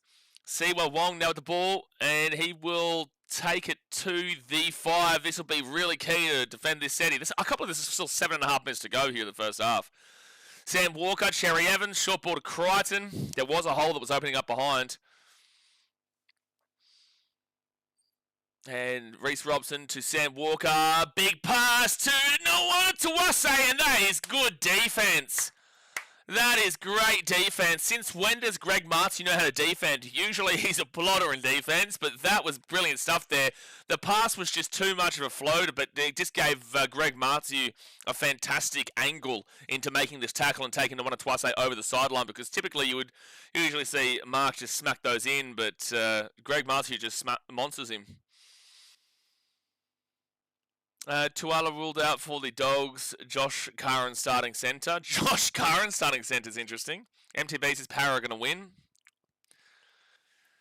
Have a little faith in me. Having faith in Parramatta right now is just wild. I'm going to say no. But if it happens, it's a miracle, and I know sport, rugby league, anything can happen. Anything can happen. So if Para win, Dogs, if you think for 1 second that you aren't going on the most ultimate fraud alert of all fraud alerts, you are off your rocker. You're off your rocker. Parramatta. Surely not. Surely not. Comment starts as well. The Knights defended back-to-back sets. They might actually win the game. There's 46 minutes to go here, but they have been the better team so far. And I actually, based off of the brief stats I just kind of looked over, it looks like they may be winning the stats here at half-time too, which is not something you see in a Roosters game. And penalty to the Roosters at 30. Well, that's massive. Roosters winning possession and down by 12. Are they really? No, they're not. The Knights have 56% possession. The Roosters have 44%. What are you talking about? What stats are you looking at, brother? Oh, by the way, Brighton, you jinxed it, mate. Not me. You jinxed it. They're at 93% completion rate now. It's your fault. Roosters first tackle at the 45. We've been seeing some great wing defence over the past couple of weeks with big hits over the sideline. We have Sam Walker off to Siwa Wong, and Siwa Wong pushes this ball to about the 35 on second tackle. How can Para even recover from last week? I mean, they had some pretty bad losses recently, but Titans scoring 50 plus against them. How can they cope? Exactly right. But then again, the Titans are the greatest team of all time. Tedesco taken down to the 15. They never lose a game ever again. They're definitely winning next week. 100%, I guarantee it. Sam Walker, 6 again for the Roosters. They're 5 minutes out. If the Titans lose their game next week, I become a Broncos fan. How about that? How about that? If the Titans lose next week, I become a Broncos fan. That's how confident I believe they win in round 8. Second tackle now at the 10. They roll it back to Reece Robson. Robson gives it off to Hugo Savala. Savala to Cherry Evans. Cherry's taken down to the 8. Third tackle. Reece Robson. Savala, Tedesco. Too easy. Noana Tawase will... Oh, maybe his right foot goes over here. He's going to score in the corner, but I want to check his right foot because it looked like it might have just darted out quickly. This will be interesting. I think he scores it. You usually do typically just back him into this situation. It's 24-16 with a kick to come, but I want to see his right ankle. His right foot may sneak. He might go out here. And he's out. Knew it. Told ya. The blocker's going off as like it's a guaranteed try. Love blocker. Brilliant. He's unbelievable as a commentator. This is a no try here, lads. No try. He goes out. No try. Good defense again there to put him out. Mark's having a bit of a hard one out in this wing at the moment. Bit of a hard one out in the wing. I called it straight away, though. Called it straight away. I saw that live. 3.5 minutes to go here. Big call. The bye hasn't lost a game. Well, they're about to, Mitchell. Oh, boy. Like, when I think of greatest teams of all time, I think Gold Coast Titans. I think the Titans. I think the team from the Gold Coast that has a team with a throwback Chargers jersey. You know, when I think of greatest teams of all time, that's what I'm thinking. So, if the bye's ever going to lose a game, it's going to be next week, and I guarantee it. I guarantee we get 2 points next week at the Gold Coast. So, third tackle now for Newcastle. They'll beat the 35. Chaz, I think I've mentally tuned out blocker. He is a Muppet, yes. Massive, massive Muppet. Fourth tackle at the 45. Harrison Graham, who I do like as a player for against Crossland. And they'll get this ball into the attacking half now. Fifth tackle. Roosters are infamous for starting off slow in the start and then excel at the end. Thank you for repeating something that everybody says every single day. Tedesco taken down to the 20. I don't know who you're talking to because that conversation didn't come up, but we've already spoken about that many, many times. Everyone speaks about that. Is that the first time you reckon that's been said? So no one until I say is going to get this ball to the 30 on the second tackle. Roosters season will kick off in Anzac Day when they shift the momentum. Dude, if you lose to the Dragons next week, I'm putting you on scam. 1,000,000%. Sam Walker to Tedesco. Tedesco to Daniel Tupou. Tupou to Sam Walker. Sam Walker gets it across to Nat Butcher. Oh, it's going to be so embarrassing for the first team to lose to St. George. I'm so glad that we got our game out of the way with them earlier. Sam Walker. Oh, that's a bad pass from Sam Walker, and the Knights are going to pick this ball up at the 45. There's your error, Roosters. There's your error. Matt on Sport TV says Ashley Klein a block and a better duo. Okay, Casey Badger and the Canberra Raiders.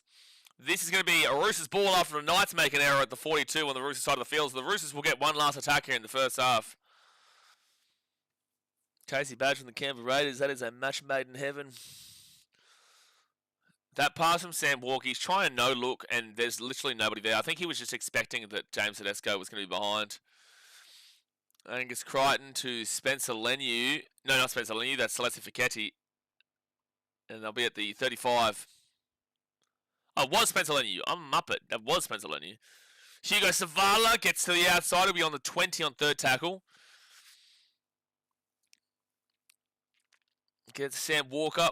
Walker to Connor Watson. Connor Watson short ball, Nat Butcher, and he'll be 15 metres out for tackle. 1 minute to go the first half. Hold out here, Knights. Reece Robson, Cherry Evans, short ball to Tedesco. Good close up on the inside. I thought Tedesco was going to be straight through there. Robson, short ball, Siwa Wong, and they will stop them. Well done, Newcastle. Roosters, they're throwing a little bit at them, but the Knights are coming up clutch in the big moments here, because that should just be a try for Siwa Wong, but he's nowhere even close to getting over the line.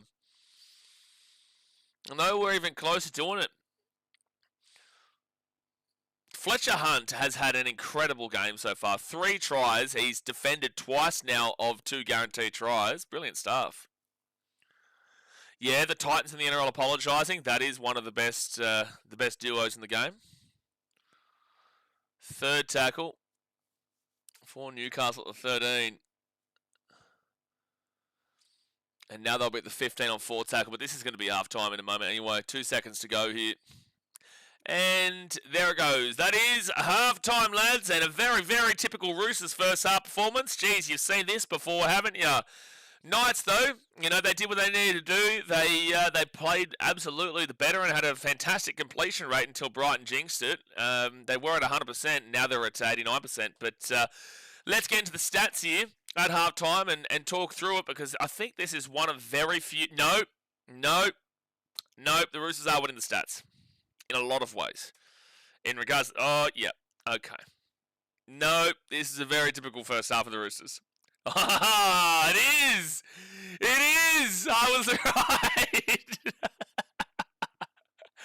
They always win the old half-studderinos, the Chooksters, but that doesn't mean that they win the first half at all. Anyway, let's get into it. So hit that thumbs up button, subscribe if you are new around here, smash it out. The Knights are 24, the Roosters are 12 at Allianz Stadium. Tries for the Roosters, Siwa Wong and Hugo Zavala with the 2-from-2 conversions for Sam Walker. For the Knights, it's Fletcher Hunt, Trey Mooney, Fletcher Hunt, and Fletcher Hunt. He's got a first half hat-trick, and they're 4-from-4 on the conversions through Sandon Smith. Now, we go to the possession. 52% possession to the Roosters, 48% possession to the Knights. They are winning the possession count, but very slightly. It is very equal here. Now, this is disappointing, though, because the time in possession is sub 25 minutes. 12 minutes, 41 for the Roosters, 11 minutes, 56 for the Knights, 13, 56, it's, 20, 23, 24, 40 or so, essentially, is what the time possession rate is right now. So it's under 25. You're not seeing as much rugby league as you would like, but it is what it is, man. Now, the completion rate, this is something that is actually a win for you on the errors. All right, so you're still winning this stat because it is on the errors, but you're not winning it on a positive level. You're winning it on a negative level. So 73% completion rate for the Roosters is under the 80% that you're looking for. 14 from 19 on the completed sets. That is not awful, but it's getting close to awful. 73% is not great. It's better than 42% for the Cowboys on Thursday, though. And the Knights, fantastic. They're above 80%. They're at 89%. And up until about 5 minutes to go in the first half, they're at 100%. 17 from 19 is what their completion rate is. Now, here is where the Roosters start winning stats. 87 runs for 800 run metres. So they are 70 metres behind the 10 metres on average per run that you're looking for. But they're at 800 compared to the Knights, who have 84 runs for 693 run meters. So the Roosters are actually monstering them when it comes to the run meter battle. They are currently on its own merit right this very second, up by 200. No, sorry, 107. They've reduced some meters just then. It's 87 for 800 now. So they're up by 107 meters on the Knights right now with 3 extra runs. 3 extra runs. Now it's 807 for 693. So they're up by 114 run meters with 4 extra runs. So that's pretty significant because the Knights are 147 meters behind the 10 meters on average per run that you're looking for.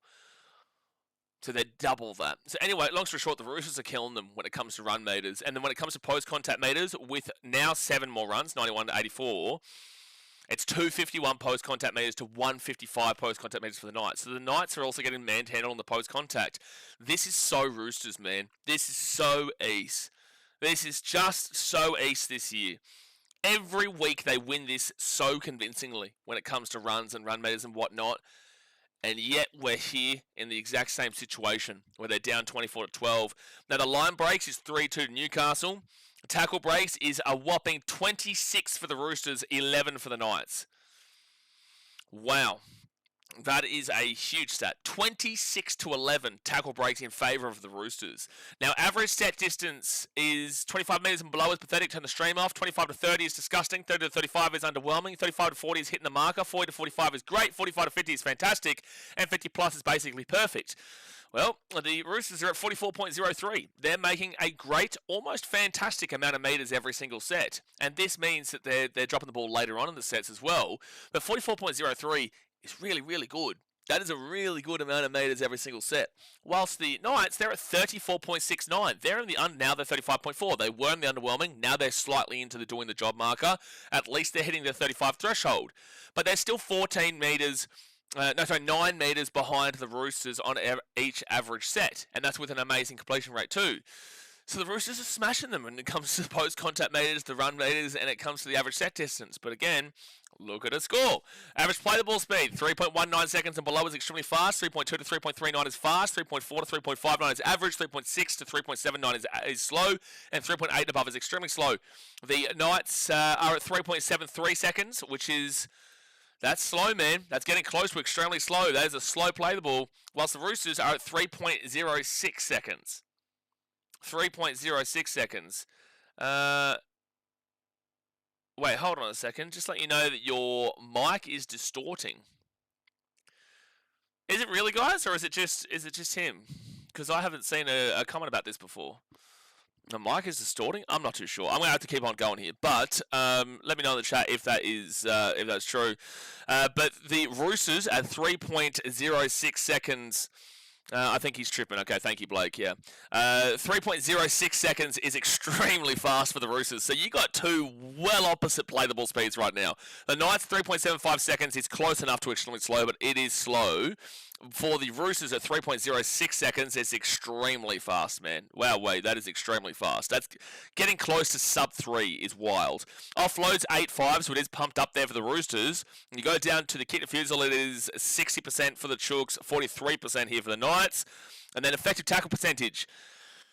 Well, they did give up quite a few tries by not putting a hand on a player, but the Roosters are winning this stat as well. So 85% below is awful, 85% to 88% is underwhelming, 88% to 90% is hitting the marker, and 90% above is basically perfect. Roosters are at 90.77%, so essentially a pretty perfect first half here in an effective tackle percentage level. 177 tackles made, so it's in the middle of the typical of 160 to 180 that you see. 10 missed tackles, which is underneath the missed tackles count of 15 to 17 on average. And the ineffective tackles of 8, which is above the average of ineffective tackles of 5 to 7. So 18 bad tackles in the first half through 177 is actually pretty good. You're not complaining about that. However, I did pinpoint and specify before when we saw one of the tries for the Knights, when they ran straight through Trey Mooney, not a single Rooster player put a hand on him. So that doesn't get labelled as a missed tackle. There's just nothing. It's just a line break. So that is a key emphasis to look at when you're looking at that stat specifically. But on an effective tackle percentage, they're actually not missing many tackles. Whilst the Knights, they're in the awful category of 82.81%. They are missing a lot of tackles right now. 159 tackles made. 82.81% is dreadful for the Knights. 82.81% is really poor. 159 tackles made is slightly under the typical, but it's essentially just there. Missed tackles is 26. So the average is 15 to 17. They're at 26, which is 9 higher than the average. And then the ineffective tackles is 7, which is on the average of the higher end of 5 to 7. So 18 bad tackles for the Roosters compared to the 33 bad tackles for the Knights through 159 tackles made. It's not good there from the Knights, and it's really good there from the Roosters, but also this is what we see every week. They win the stats, but they don't win the actual scoreboard. Then you go to the errors, and this is something that we see every week from the Roosters. So 3 errors and below is really good. 4 to 6 is average, and 7 and above is awful. Well, the Knights are at 2. That's really good. They're happy with that. The Roosters are at 8. The Roosters are at 8. This is every week. Every single week. 8 is pretty much what they get nearly every single week. That is awful. That is really bad. That is why they lose their games. It's not for any other reason, really, because the stats are always in their favour. But they lose their games because their errors are abysmal. Penalties conceded is 3-1 against the Knights. Ruck infringements 3-2 against the Knights and 1-0 on report. Roosters, you lose your games on errors. That is the only reason, ultimately, that you lose your games, in my opinion. Because you win everything else in the stats. You win everything else in your stats. So I don't know how you fix it, because like at the end of the day, it just comes down to you holding the damn well ball. You just got to hold the damn well ball, you win game. But you never hold the ball. And if you notice, the Knights tries today come off the back of your errors. And the Knights are a team you can't give the ball to, because if you give the ball to, they're probably going to score. They're a very attacking team. You're your own worst enemy. However, the Roosters in games this year, they were down to Manly and they won. They were down to the Sharks, they won. They were down in multiple games and found a way to win. So that does give you some confidence that it's only 12 points right now, but also this error rate is just gigantic. It really is just gigantic. I just don't know how you... I just don't know how do you change this around, because it's the simple stuff that you're lacking. Someone says Knights are ahead due to their strong Australian spirit. What? Knight says, what is keeping the Knights in the lead, do you think, despite the Roosters' better stats and a majority of the aspects you've talked about? The fact is that the Knights are an attacking team. The Roosters are an error-ridden team. So the reason why the Knights are getting good attacking opportunities to use with their great attack that we've seen this year is because the Roosters are giving them the ball. They keep giving them the ball. That's why they're in the lead. And the Knights have actually come up pretty clutch in a couple of defensive moments in the last few moments, but they're not a defensive team. But they have come up clutch in a couple of the last few moments defensively. Otherwise, it would have been a 6-point game. And if this was a 6-point game, I would have been pretty confident the Roosters come back. 12 points, there's still a good chance the Roosters could come back, but there's also a good chance they could get blown out here still as well. If they can't get in control of their errors, they probably will concede 40 and maybe genuinely even 50 with the way the Knights can put on points here. But also there is a world the Roosters go and they can get themselves up into the 30s themselves.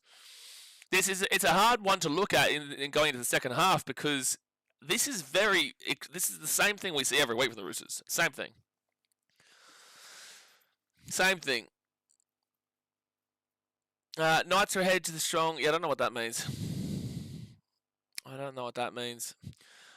Jazz says, it wasn't a negative critique, guys. I like this dude. I can definitely hear it compared to other potties. I just checked real quick, but all good, play on and enjoy your footy. I don't think they're having a crack at you. I was just asking genuinely if there was something up. Some people say they hear something, and 99% of people say that it's completely fine, but... no one took a piss out of you, yeah. That's what I was thinking too, someone. No one said anything, bro. No one... I was just saying... that I was asking people if there was something wrong. Knights says, true, good point. I think the Knights are very good at comebacks too. They were famous for that during the Adam O'Brien era. They were famous for that during the Adam O'Brien era? Hardly. The Adam O'Brien era, they were famous for comebacks, the Knights? Are you saying comebacks against them? I wouldn't say that anybody thinks of the Knights in the Adam O'Brien era as a team that's famous for comebacks, no way. I would say that a team that is famous on the negative side for comebacks would be Titans and the Raiders. And I would have said the Knights in the Adam O'Brien era too, mind you, especially considering that last year, under Adam O'Brien, the Knights led 20-0 against the Titans at home and lost 24-20, mind you. And then on the positive side, teams that are good usually for a comeback is the Dolphins. They're a pretty good comeback team. Is the Broncos. They are the best of the comeback teams last year. Warriors are typically a negative side on the comebacks as well. Typically. It's mainly the Broncos, though, you think about, and also the Dolphins and whatnot. But I wouldn't say that the Knights are a famous team for comebacks at all under Adam O'Brien. No, what I mean is Newcastle famous for comeback victories. No, I don't think so. I disagree. We watch every game here. I disagree. Like, okay, maybe they had an occasional comeback victory, but I wouldn't say they were famous at all for comeback victories. There's definitely other teams that I wouldn't even consider the Knights as a famous comeback team at all. If anything, I would say on the opposite end, on a negative side, as if like another team is coming back against them. Does anybody else here believe? Does anyone else who watches the games who's not a Knights fan, because this is obviously a Knights fan, but does anybody else consider the Knights a famous comeback team? Aiden says Roosters being pretty sloppy. That's week in, week out, mate. You're entitled to your opinion. I'm just trying to figure out how. Commissar says no, lol. Yeah, I don't know where this is coming from. I definitely have never thought of the Knights in the last, like, nearly ever as a comeback team. Unless there was like a couple of games in a row, maybe, that they're getting this thought process from. Maybe in that 10-game win streak they had back in 2023. Maybe that's all I could think about. But outside of that, no, you're definitely not a famous team for it. Maybe you're famous internally at the Knights for it, but you're not across the competition. No way. There we go, 2023. I respect your opinion, though. Well, no, the that is a bit of a shot there, and I'll respond to that in a second. Round 14 against Manly, round 16 against the Dolphins, Raiders 2023 finals, scraping into the top 8 2020. So what you're using individually, because I'm going to respond to this in the tone that you've just given me with that last part there.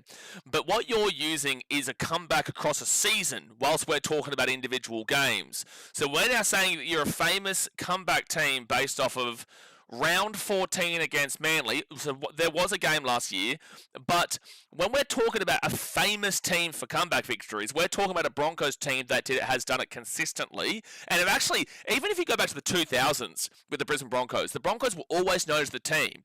When Darren Lockyer was there and those kind of guys, the Broncos were always famously regarded from across the competition, because you've got to respect other people's. You've actually got to respect it, because that's a little bit of a shot there with what you've said at the end there. You're not actually respecting it. You're trying to say this is fact, but I respect your opinion. That's not how it works. You're saying that it's famous. So famous is referring to neutral perspectives, and outside of the Knights, you're coming from a Knights perspective, and you're listening to people from outside of a Knights perspective. So the outside of the Knights perspective is what refers to the famous. The famous doesn't refer to the internal perspective.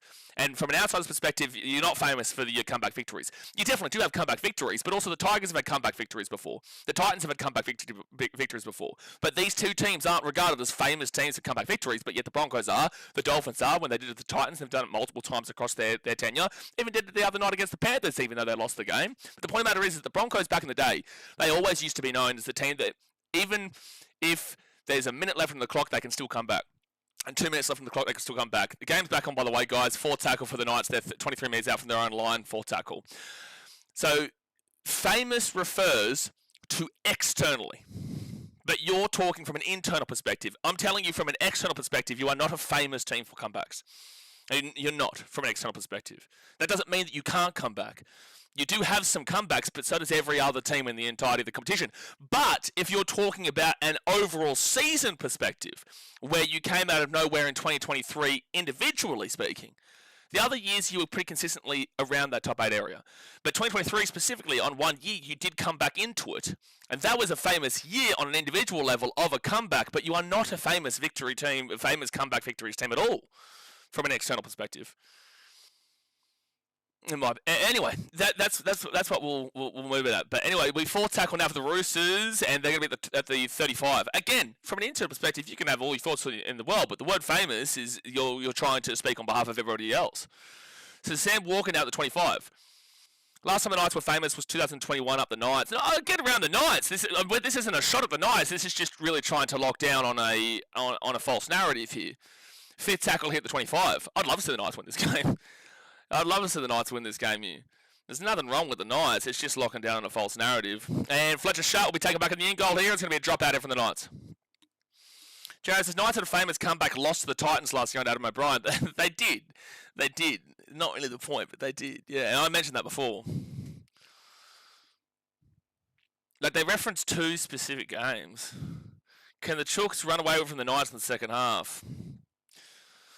Oh, well, you're going to need to see a lot more improvement, but that's not going to go 10. Nah, he's not going to go 10, so it will be Roosters ball 10 metres out. Commissar says Newcastle starting both halves really slow, losing the contact. Good point. So basically, Knights are just inconsistent. Well, yes. Well, I don't think anybody would. I don't even think Knights would argue that, really. This is the thing. When you talk like that, people immediately think you're insulting the club. None of what I just said was an insult. It's just talking down a false narrative. Reece Robson, Connor Watson, he's 3 metres out from the line, second tackle.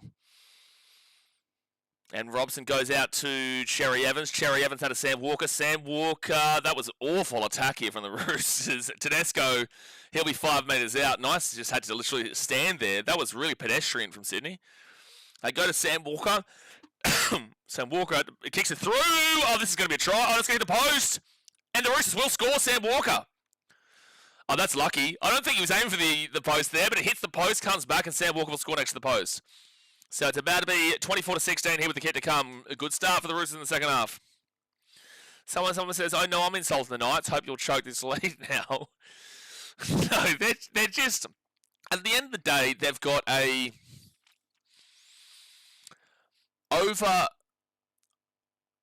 every fan base will always try to.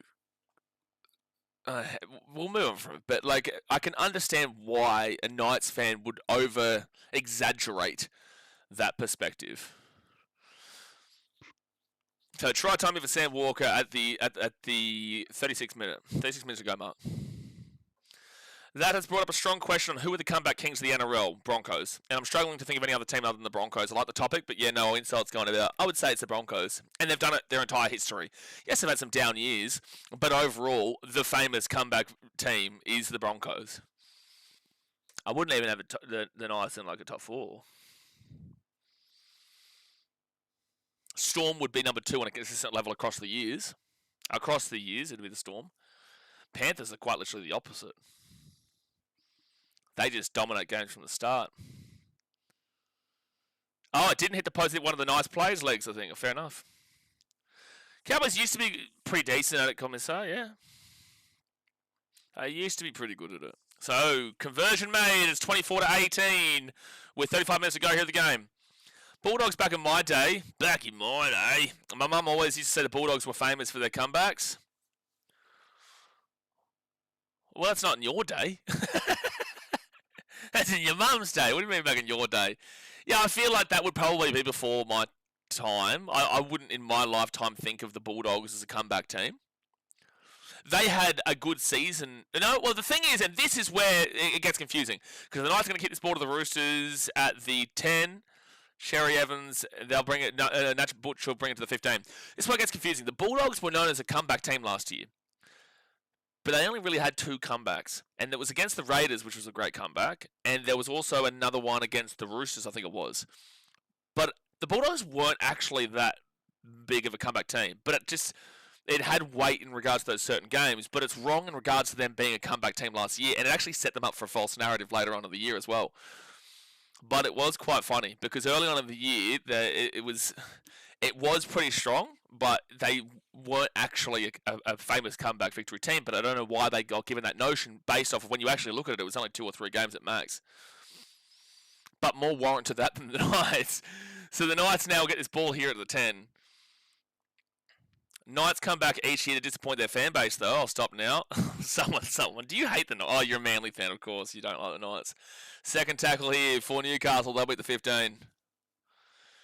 Do you understand what we're saying there, Brenton? I know you're a Knights fan. Do you agree with what we're saying? Third tackle now at the 25. Nelson says Raiders are the ones that always get run down. Faders. Yep, them and the Titans. The Raiders and the Titans are both the teams known for giving up big leads. Back in the day, not my day. Oh, you said back in the day, did you? Oh, you're right, yeah. No, I'm going to say you said back in my day. I'm always right. Fletcher Hunt. He gets the other way. And Sanders Smith, he's got a massive run here for the Knights. Taken out of the 40 on fit tackle.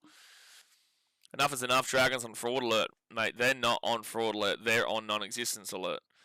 I'll kick this ball to the corner. Tupou, he's not losing this one. He gets it, and he'll get smashed by Dane Gagai at the 10. Only a 6-point game here, though. High-scoring game. Nikhil, so I remember watching Thurston set up 3 tries in 5 minutes in a massive comeback game. I think toward one player who was a forwards, whose name I can't recall. Gavin Cooper. Third tackle. It'll be the 25. Gav was good. He was a good player. Nat Butcher brings it to the 30.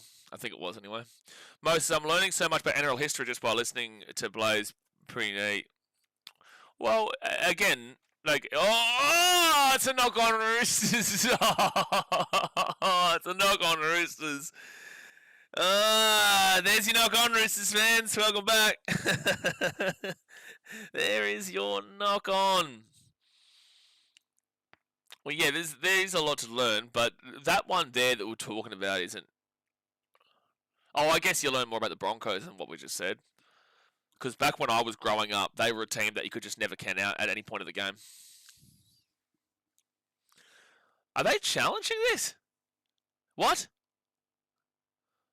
Oh no, Spencer Lee's gone for a HIA. I was going to say, there's no way they're challenging this. That would have been the worst challenge of all time. But no, it's not.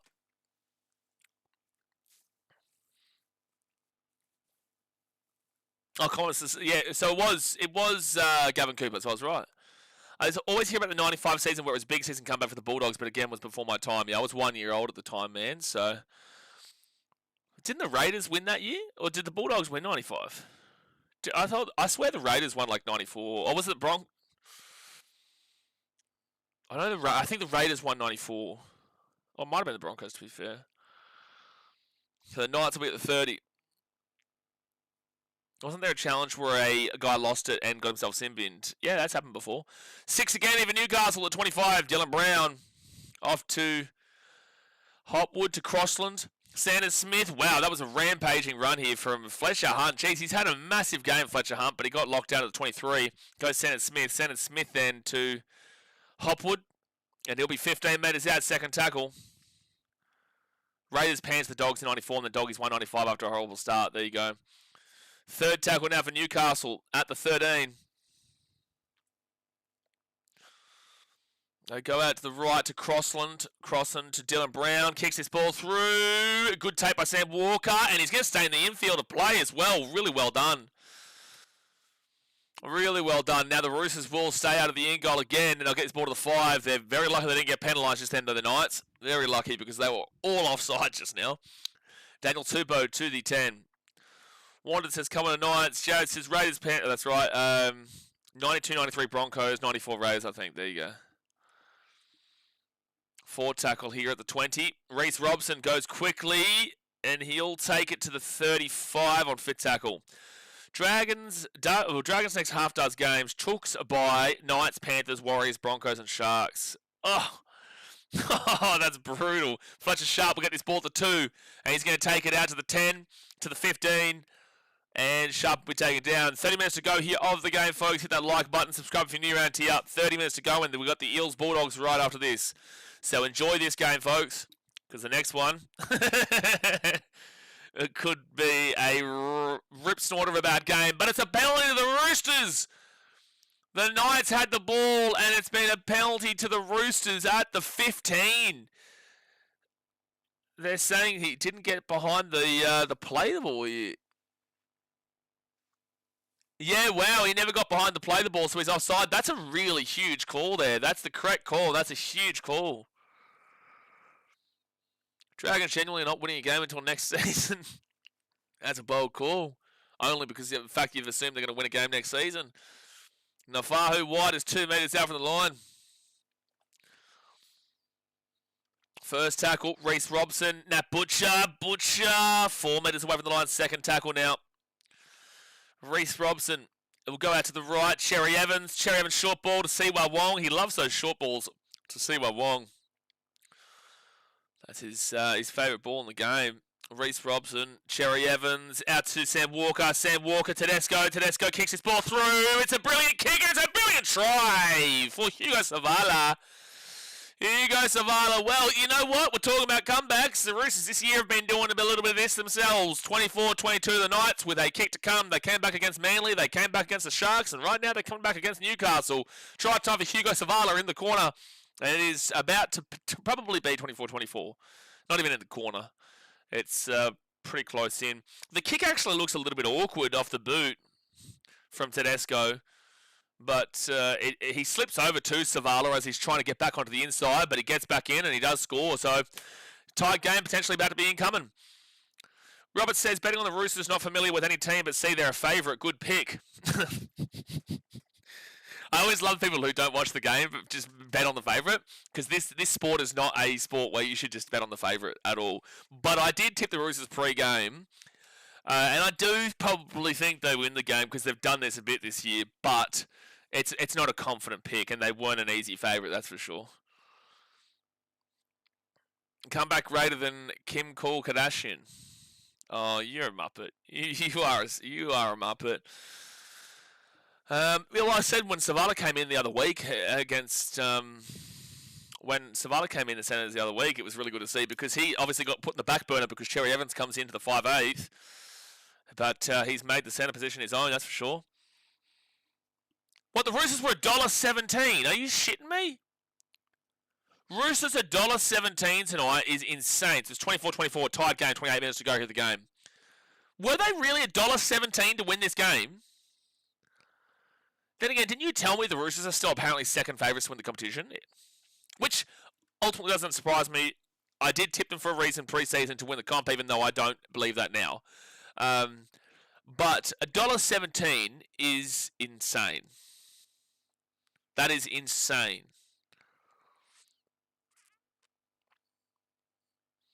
What's your favourite Titans win of all time when you talk about underdog favourites? Every game. Any game that we win. My favourite underdog victory of all time was going to New Zealand in 2024 and winning our first game of the season on Anzac Day for my first time ever in New Zealand. 27-24. That was a good game. So I'll say that one. But other than that, it probably is the Warriors game in 2010 at Skill Park when we won the first week of the finals, but we weren't the underdogs. So got into Fahu White. Oh, we might have been, to be fair. I can't remember, but we were the home team. 4th versus 5th. And 2 teams above us lost, which meant we got the week off the next week. That's going to be kind of Watson short ball. That is awful from the Roosters, and it's a mistake. There's your error, Roosters fans. The Knights will bring the ball to the 45. I think it was $1.20 New Zealand and $3.80 the Knights. $1.20 New Zealand? The Warriors are playing at 8 Dale? Well, they're backing up today. One day after the other. Darian says, I bet on Newcastle by -2.5, up 12. Wouldn't have agreed with that. I wouldn't have agreed with that, man. But it still could definitely happen. But I would have still been worried about that. Again, the Roosters, they do this, man. This game has gone clockwork like what a Roosters game typically goes. That's a mistake there from the Knights. That's a knock-on from Newcastle, and the Roosters are going to get the ball to 35. Very standard Roosters game here, Sundo. 23Y says, pass the ball to Toya. Give the ball to Robert. I haven't heard his name yet. Yeah, he hasn't. Well, it's 24-24. Why are you complaining? In regards to, like, you scored plenty of points. You shouldn't be complaining about the attack right now. You should be complaining about the defense. I bet on the money line of Roosters at halftime. Not a bad bet. I think there was value in that for sure. Not that it was an easy bet. It's still definitely not easy right now, but there was definitely value in that. $1.17 is just a diabolical pre-game for this one. Even though I tipped the Roosters, it should have dead set been like $1. I would be okay with $1.60, $1.70. I would have been okay with them still being favourites, but not $1.17. Jeez, that was a sucker's price for sure. Connor Watson and Nafahu White. Nafahu White's going to be at the 35 on third tackle. Lad screwed up. Knights were plus 14.5 pre-game. That felt too good. Wow. So 23 metres away here from the line. They go to Sam Walker, Cherry Evans, Tedesco. Tedesco gives it to Robert Toya. Toya's going to step, and he will be 5 metres away from the line. Fit tackle. Off to Cherry Evans, and Cherry Evans puts that ball into the corner. It's Tupou! Oh, it's drop ball from Newcastle. I think it's going to be a dropout here. I don't think Tupou knocks this ball on. Yeah, it is going to be a dropout from Newcastle. Someone says, speak English, thanks, Robert. So Americans have a different, like, monetary The way that they speak about the bets and whatnot with their plus 160s and stuff like that. Plus 160 essentially means that you have to put $100 on to win 160, right? Is that how it works? Or is that minus 160? I can't remember. Maybe plus 160 means... Because for us, we just speak like $2.70 kind of... Oh, no, what do I say? Oh, the short kick off! No, what do I say? He's trying to offload the ball. That's insane that you're trying to offload the ball there, dude. Like, that was never coming out. It's going to be held up. They're going to check this to see if he's lost this ball here. If he's lost this ball, it is dumbfounding. Dumbfounding. Oh, sorry. Okay, thank you, yeah. Because for us, it would be like... That would mean that... Jeez, I don't even know how to compare it. Either way, we speak in like $1.60. So if you put $100 on, you win 60%. So then you get 160. They're booing in the crowd here. This isn't a high tackle. Surely not. Greg Marcy doesn't contact his head, does he? No, he's got his arm there. Well, technically his shoulder does come into contact with the mouth, but this would be soft if they called that. Yeah, he contacts the ball. I think that's fine. And then it's ludicrous that he's trying to offload this ball. He actually held that ball and it didn't go into a Knights player. This is actually fine. He dropped the ball, but into his own legs. Mooney has to touch this if maybe we have to see a different angle. Sunday, you wish, bro. You wish. This is a weird one because he does completely lose the ball here, but into his own legs. I don't think Trey Mooney touched that. What is Nwanu doing? Like, what is he doing? Oh, maybe. Yeah, inconclusive. Yeah, inconclusive. So it's just going to be Roosters' ball back at the 10. So dumb from Nwanu, but he gets lucky. Yeah, it's very lucky there. So it's going to be Roosters' ball 10 metres away. Why would you offload the first play? Why would you offload in those circumstances on the first play? You're absolutely right. Anyway, Roosters' ball here, 10 metres away. And they give it up to Nafahu White. And Nafahu White is 10 metres out now on second tackle. Let that be a lesson to Marky Mark. You don't need to force the offload all the time. Yeah, just ask Reece Walsh. He's a perfect example of that. Cherry Evans, Sam Walker, Tedesco, second tackle, Tedesco! Try time! Jimmy T! James Tedesco with the try time is 28-24 with a kick to come to the Roosters. It was a 6 again too, mind you. But they did not need it. Duraz says even Sharks would dust both teams up with these two sides' poor defence. I've warned you before about reminding me that the Sharks exist after last week. We're going to see you in 5 minutes, Duraz. I don't want to hear shit. I don't want to hear shit about Cronulla Sharks right now. You disappointed me greatly last week. You disappointed me so significantly last week. You pissed me off even reminding me that the Cronulla Sharks damn well exist, Duraz. Oh, my gosh. We're going to see you in 5 minutes. Piss me off talking about the Sharks. Don't ever mention that game ever again. See, home of the NRL as a Sharks fan said never ever mention that game. Exactly right.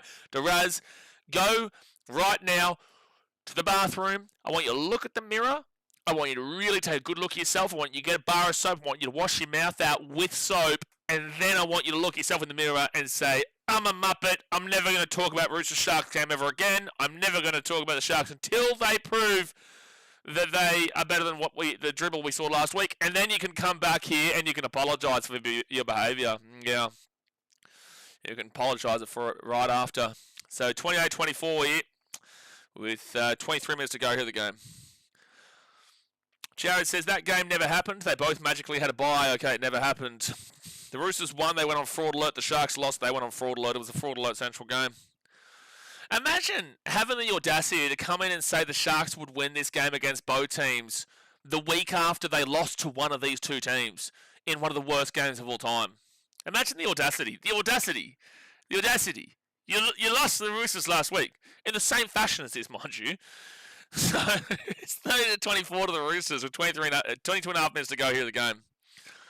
Tedesco's never warranted being under Edwards in Origin any season. Dylan Edwards will be selected this year, though.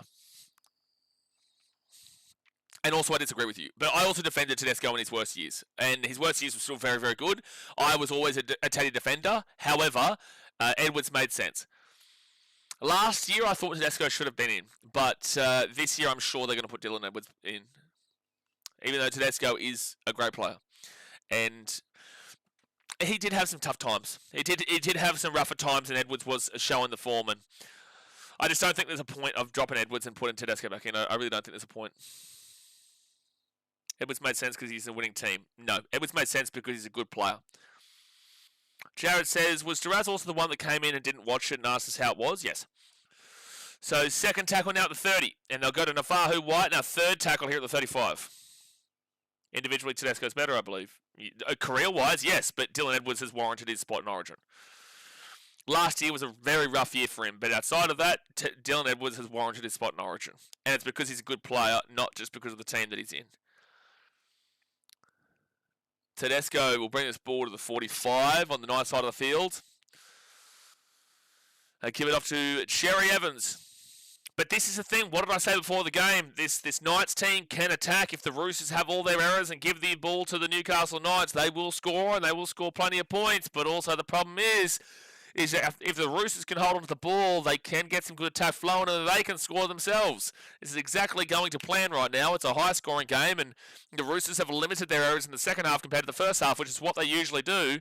And that's why they're now leading. When they were down 24-12 at half time, it's now 30-24 with 21 minutes to go. Tyler says the correct thing to say is Titans would dust up both these teams. Well, Tyler, this is obvious, though. Like, come on. You know, let's be serious. This is a serious channel here, man. Let's be honest and let's be real. This is a very deeply analytical and serious channel, and that's like Sherlock. That's like obvious. You know, it's the most obvious thing ever. So we don't even need to speak about it because everyone knows the Titans. Well, they're not going to lose next week, and they might not ever lose a game ever again. It really is sickening to think about, actually. It really is sickening. 20 minutes to go here at the game, guys. Hit that like button, subscribe if you're new around here. Like, we might see the Titans for the next 10 years in a row. Commissar says, Dom Young is the biggest guy that makes 0 post-contact meters somehow. It's because he's not like a strengthy body. He's just very speedy. And he does have his moments, though. He does. He does have his moments. In regards to strength is what I'm referring to. He has a lot of moments in regards to speed. Bobby says up the wires. Well, I have a soft spot for the wires, man. Like, I like him. Yeah, Tedesco's right on through. Tedesco here at the 20 on fit tackle. I think you'd be disappointed about the second half, but also, with that being said, I did hear about the wind yesterday. Roosters. That's a knock on for the Knights. This is going to be 6 again here for the Roosters. What? They should still last? Yeah, first one off Newcastle, yeah.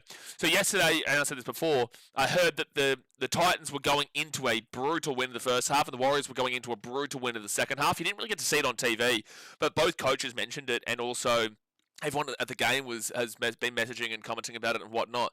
Apparently, whoever was going that way, that's a big reason as to why we saw 2 very separate halves yesterday, where the Titans got dominated in the first half, and the Warriors got dominated in the second half. It's very interesting. But either way, like, I have no hate for the Warriors at all. Like, I want to see the Warriors go well. Roosters here 10 metres out from the line. And I wasn't...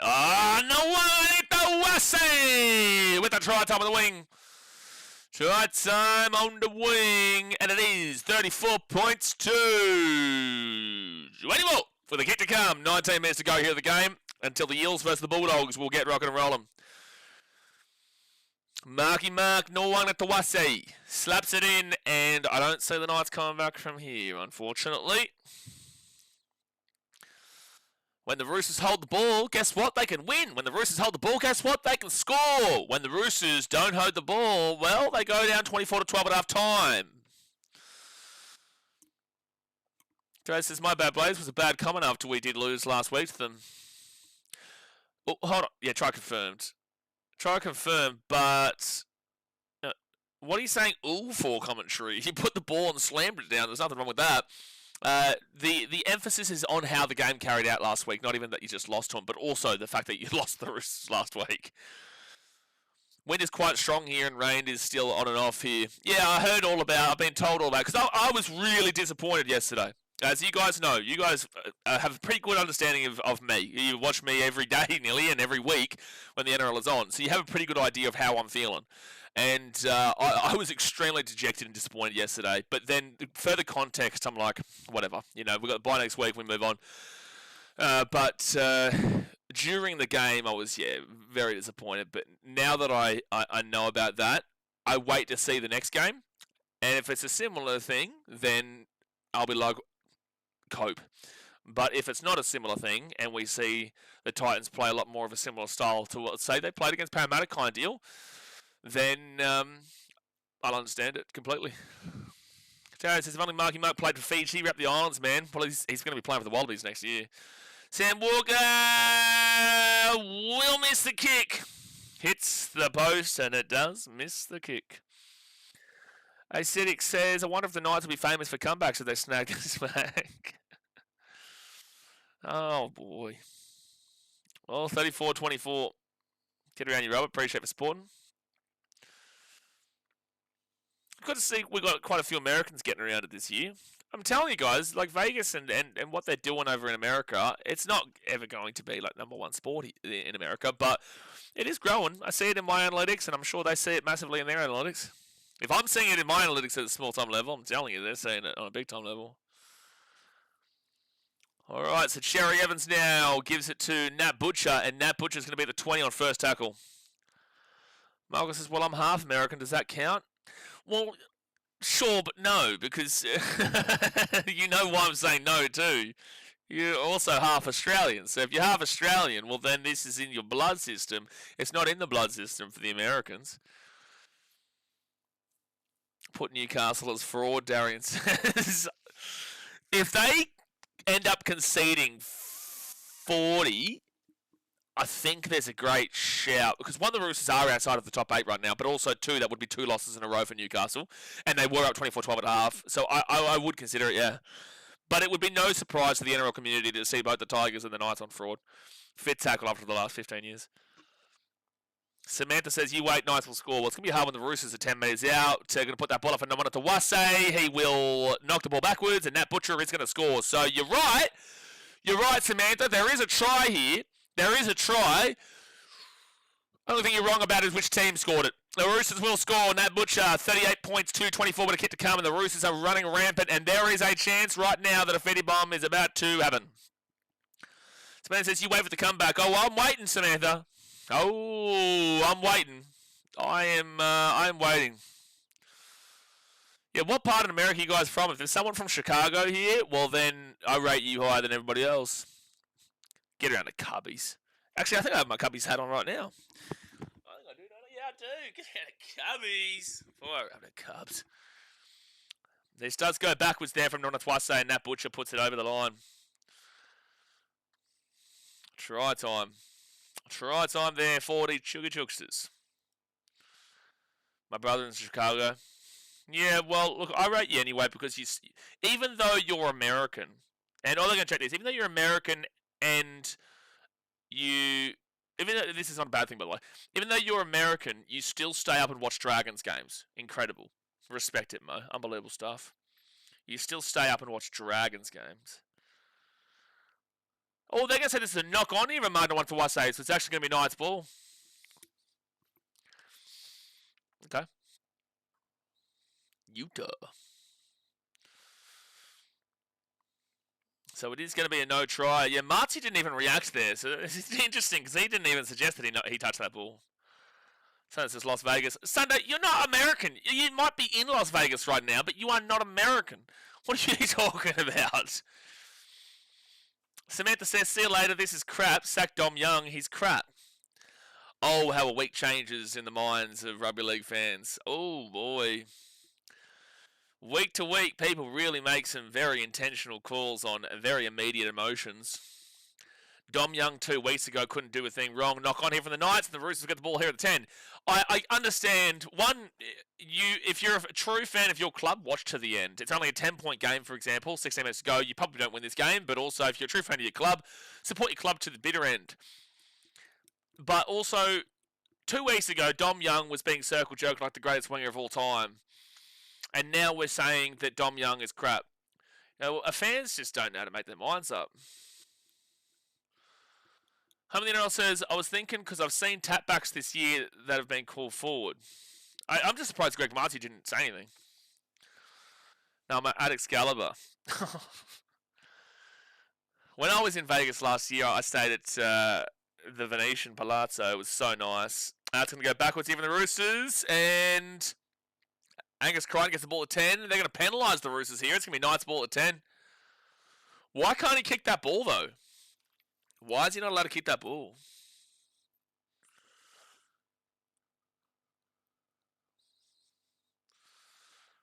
Yeah, I don't understand why you're not allowed to kick that ball. So it goes backwards there from Savala. That's fine. But why is he not allowed to kick that ball? The ball's on the ground. Oh, they're saying that Dylan Brown takes possession and he kicks it out of his hands. Okay, well, that would make sense. Because I was going to say otherwise, like, it's on the ground and still bouncing around. Dylan Brown. Well, like, it's a rough call because Angus Crichton, the ball's only just been taken into possession by Dylan Brown, and Crichton's already moving his legs towards it. So it's a rough call, but it's going to be a penalty. They're going to say it's foul play. It's rough because, again, Crichton is already making a play, kicking the ball before he's actually taking possession. But then when he takes possession, it comes about like a second afterwards when he kicks it out. So it's the correct call, but it's harsh. Ball's still on the ground. No, Dylan Brown took possession of it, but you can't blame Crichton because he was already in the process of kicking the ball beforehand. Oh, I've just seen Casey Badger. Now I'm going to have a heart attack. Commissar says, wow, that's an absolute shocker. They finally swung momentum and then threw it. Yep. Shout out Fletcher Hunt from our hometown. We love hometowns here on BKRsport. Town of Warren. First half hat trick, only 1,000 people in Warren. Great work, mate. That's good, awesome. Good, awesome. That's not good English, but that is awesome with Fletcher Hunt. But we've had a dicey situation with hometowns this weekend on the stream, specifically in the Cowboys game. Knights now at the 45, but no, good stuff. Fletcher Hunt's been great today. Second half missed tackles, by the way. Knights with 20. They've missed a lot of tackles today. No, it's not over yet. It's only a 10-point game here, Sunday. Absolutely. Jazz, forgive my ignorance, but do many peeps here get out to Seabus very often? Looking forward to going there for the first time myself sometime this year. But I've been there about 1 billion times. And from 2009 until 2024, I think I missed like one home game. Maybe 2 home games in total or something like that. The Knights will whack this to the Dom Young, and Tedesco is going to get away here. Tedesco gets away, taking under the 30 on first tackle. Good run. It's funny though, because like new subscribers to this channel don't know about the past that I have with like going to every single Titans game. That's what we actually started out with. I used to go to every game home and away. I've been to every stadium for every team, but I'd never missed a game. So this is just like a new form where we don't do that. We then turned into doing 50-50, but now I'm traveling the world for a bit. I'll go back one day though. 4 tackle here at the 50. But when you go to the Titans-Warriors game, which I'm assuming it's Warriors game, you will see that Seabus is West Auckland. There'll be a lot more Warriors fans there. The Knights are going to catch that in the in-goal. Oh, they're saying he was out in the field of play? Wow, that's a big call, but Fletcher Sharp will get taken out the 5, first tackle. Justin, if Knights score on their next set, I'll say I jinked them. You jinked them, not jinxed them? Wow. Knights aren't doing crap. I don't think they're doing great. I don't know if I'd say crap, but I don't think they're doing great at the moment. In this game, and last week, but this game. 4 tackler at the 30. But if they give up 40, I'm going to have to put them on fraud alert. Especially considering they were up 24-12 at half time. Fit tackle at the 30. Bulldogs 13 plus next year after this. I would assume so.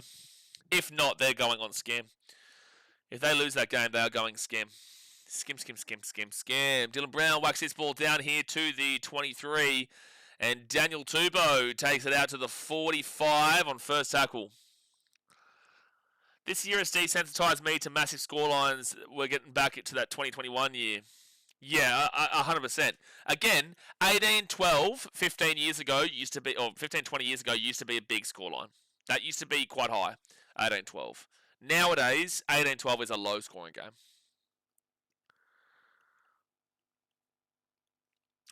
Oh, I thought you were asking me.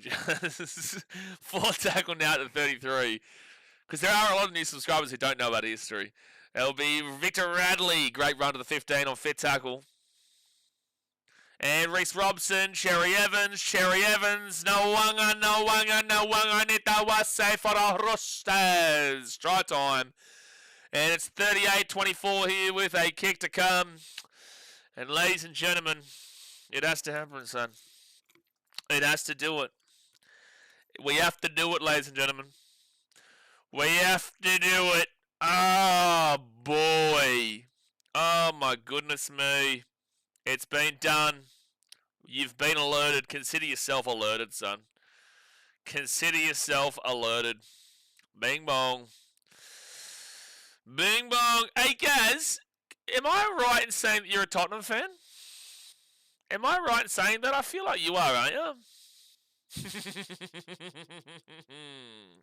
The fraud alert has become available for the Knights and has been slapped onto them. 38-24 here with 10 minutes to go of the game. Hit that thumbs up button. Subscribe if you're new around here. Eels Bulldogs next, but this game is over, lads. Ray says, surely you don't go from beating the Panthers to losing to the Eels. It'd do me in. It would do me in. Fraud alert. Look away, Brenton. Oh, you got Penrith next week. Oh. Ooh, boy. That is a rough one. Gary says, my son in Oz is a Spurs fan, mate. I support Millwall. Well, tell your son I said I. But Millwall, that's an interesting team. Well, at least you're getting promoted. Hope the Wires can make it the whole season without a fraud alert. I was very generous to not put you on fraud alert after your 2 losses in a row. I was generous. We're generous and compassionate man here at BKRsport, son. Very generous and compassionate man. But Sam Walker, is he going to be generous like Tanner Boyd, deliberately missing kicks just to keep teams in it? What's worse, supporting the Dragons or Spurs? Mate, Spurs every day of the week. Do you understand that club may may go down such a severe path that they could drop even more if they go into the championship, because they will lose so much money and they're still paying back billions on the stadium that they built up for the club. Time to go back to White Hart Lane, folks. 10 minutes to go here. 38-24. He misses the kick. Bro, why do you care so much about Robert Toyer scoring? Why do you care so much? You're winning 38-24. Your Roosters are winning by 13 plus and have scored 38 points. And why are you caring so much about Robert Toyer? I don't understand why they fired Daniel Levy. I don't understand why they got rid of Ange.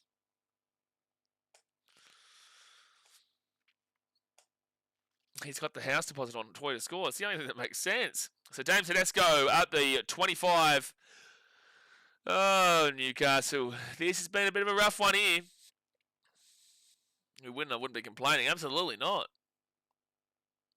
So Sam Walker needs to take a lesson from Tanner Boyd on how not to miss. But Sam Walker, he did miss just then. And that's because he hasn't bought Tanner Boyd's How Not to Miss book. He needs to buy it. It's really disappointing that he hasn't supported his Tanner Boyd brethren. Angus Crichton to the 45. I've got to watch my United team go clear this morning. Oh, yeah, no, they're brilliant, mate. Yeah, Man United, they're brilliant. Fit tackle now at the 30. Lindsay Collins complained about something here. God bless him. And Cherry Evans up into the corner. No one twice they coming through. I think that's knocked forward here by the Roosters. Yeah, knock on Roosters. It's going to be Knights ball at 10. It's been coming for the past 3 years. Yeah, it has. It has been coming. So the Knights now at the 7. A Fetty bomb is on, by the way. 2 converted tries in 9 minutes is not out of the equation. This entire second half has been played down this end, though. That's the thing, though. You suffocate possession from the Knights and you will smack them this year. You will smash the Knights if you suffocate possession from them. But if they suffocate possession from you, they will whoop you. I know that sounds obvious, but not every team would be the same. No, 50 does not equal scam. Matt Croker with the ball here at the 25. Ashley Klein is... The trainer has asked for the game. Who's coming off the HIA then? Harrison Graham.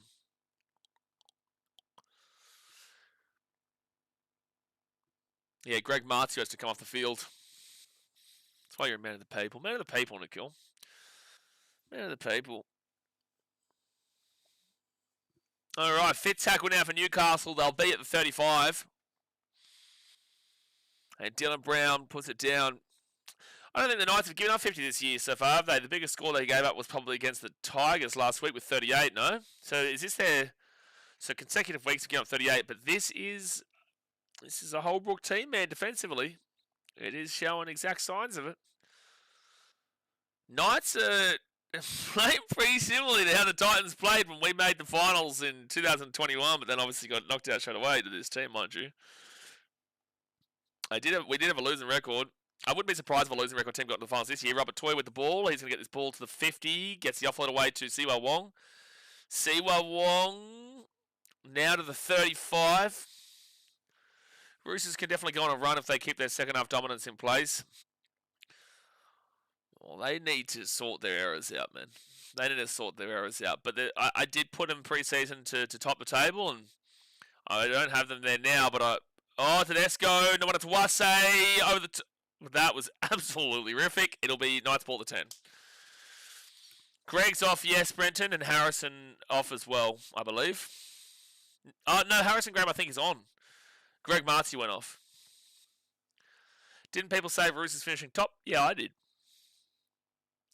But also, I'm not like all these other people like yourself, because you're insinuating this right now, but people like yourself who are judging it right now. There is 20 rounds to go. The Roosters with this win will go 5th position. They will go from 8 points to 10 points. So, newsflash for all the Roosters haters out there who said the Roosters look absolutely awful and aren't going to do shit with their season because of their first couple of games. Well, would you have it? They're only 2 points behind first right now. And they're going to be equal with the Warriors, the Tigers, and the Rabbitohs. And now they're winning this game by 14 points right now, which will go from their points differential of minus 23 to minus 9, which isn't great. But at the end of the day, they have enough points there. They're going to be equal second position right now. So this is why this has been 7 rounds, lads. Let the season play out. There is still a long way to go here. And the Roosters typically are slow starters. Highlands fans, well, it seemed like everyone I saw said Waz would miss the 8, so it's interesting. Yes, inclusive of me. But the reason why I put them outside of the 8 was because they didn't show any signs of improving on their attack. They haven't shown in their attack. Also, I don't know what the Warriors have anything to do with this conversation. It's such a random thing to bring up right now. But the Warriors pre-season, based off of last year, had no attack. Their defense was good, but had no attack, and the second half of last year fell off a cliff out from the top 4 to losing majority of their games in the second half of the year and getting bounced out very easily by the Panthers in the first week of the finals. You know, to a team that was also last at this point of last season, mind you, the Panthers. But the Warriors had no attack. You were 11th for attack in the top 4. You weren't in the top 4 for your attack last year. So now they've gone and shown that they've got the attack in them. But also, it's not wrong for people to now say, well, I've seen what I needed to see. I now have them in the top 8 compared to preseason when I didn't have them in the top 8 for a reason that is based off of the stats of last season. Before the season starts, we haven't watched the first 7 rounds. Just a reminder, we haven't seen the first 7 rounds yet. But we have seen last year's rounds.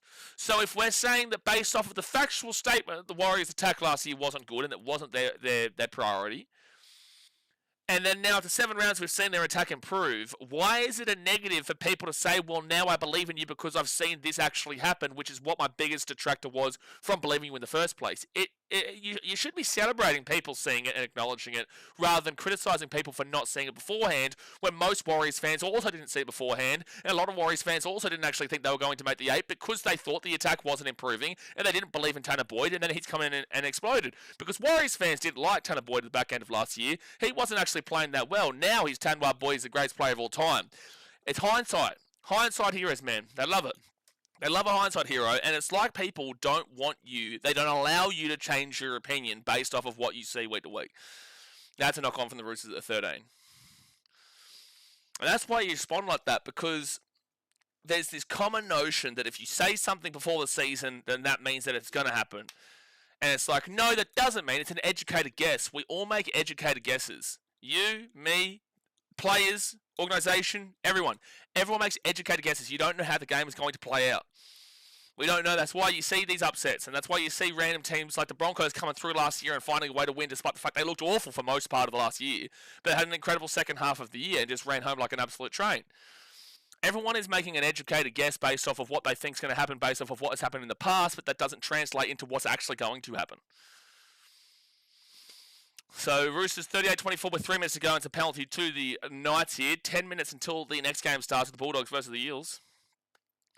Jared says, we just can't read into anything with the ladder right now. We just need to be patient. Yep. And people are allowed to say they were wrong after what we've seen. Well, yes. They are allowed to say they're wrong, but also the season hasn't finished yet. We're not even halfway. We're a quarter of the way through now. 7, 14, 21, 28. We are literally at a quarter of the way through the season right now. 1 quarter. Some teams have proven people and proven it wrong based off of the pre-notions pre-season. And some have been proven completely right. But also, there's a lot of teams that will still prove people wrong. And there's a lot of teams that will still prove people right.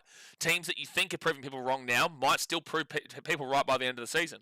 And the opposite goes. Teams that you may think are proving people wrong now might prove them right now, might prove them wrong at the end of the season.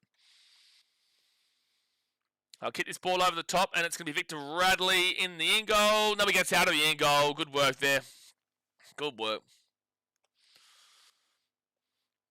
And now we blame Metcalf. It's just annoying. Yes, but there is warrant to it. Second tackle now at the 10.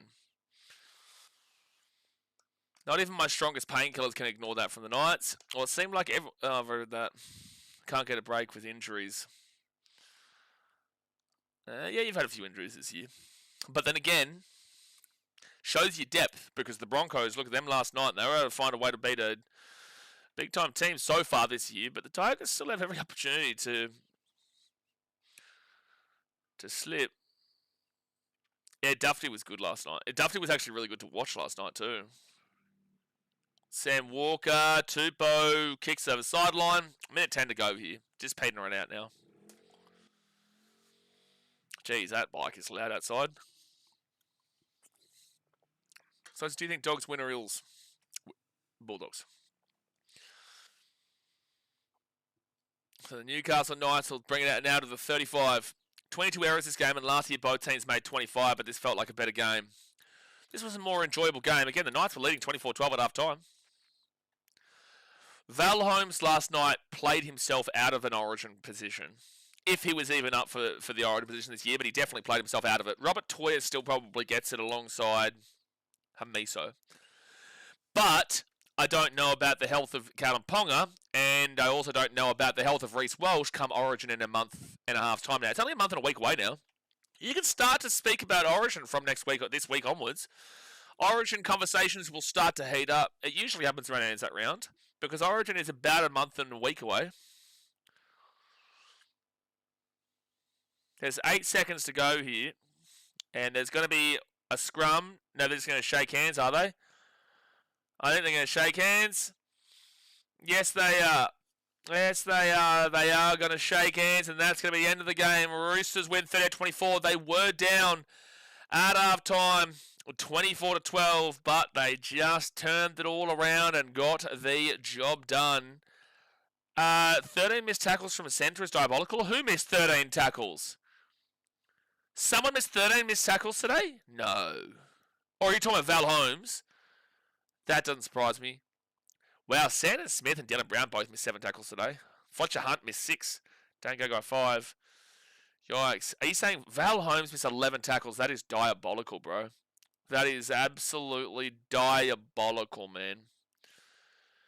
But anyway, guys, we're going to see you on the next stream in 5 minutes' time. We're going to see you in 5 minutes' time for the Butterbutter Squeals versus the Canterbury Bulldogs game.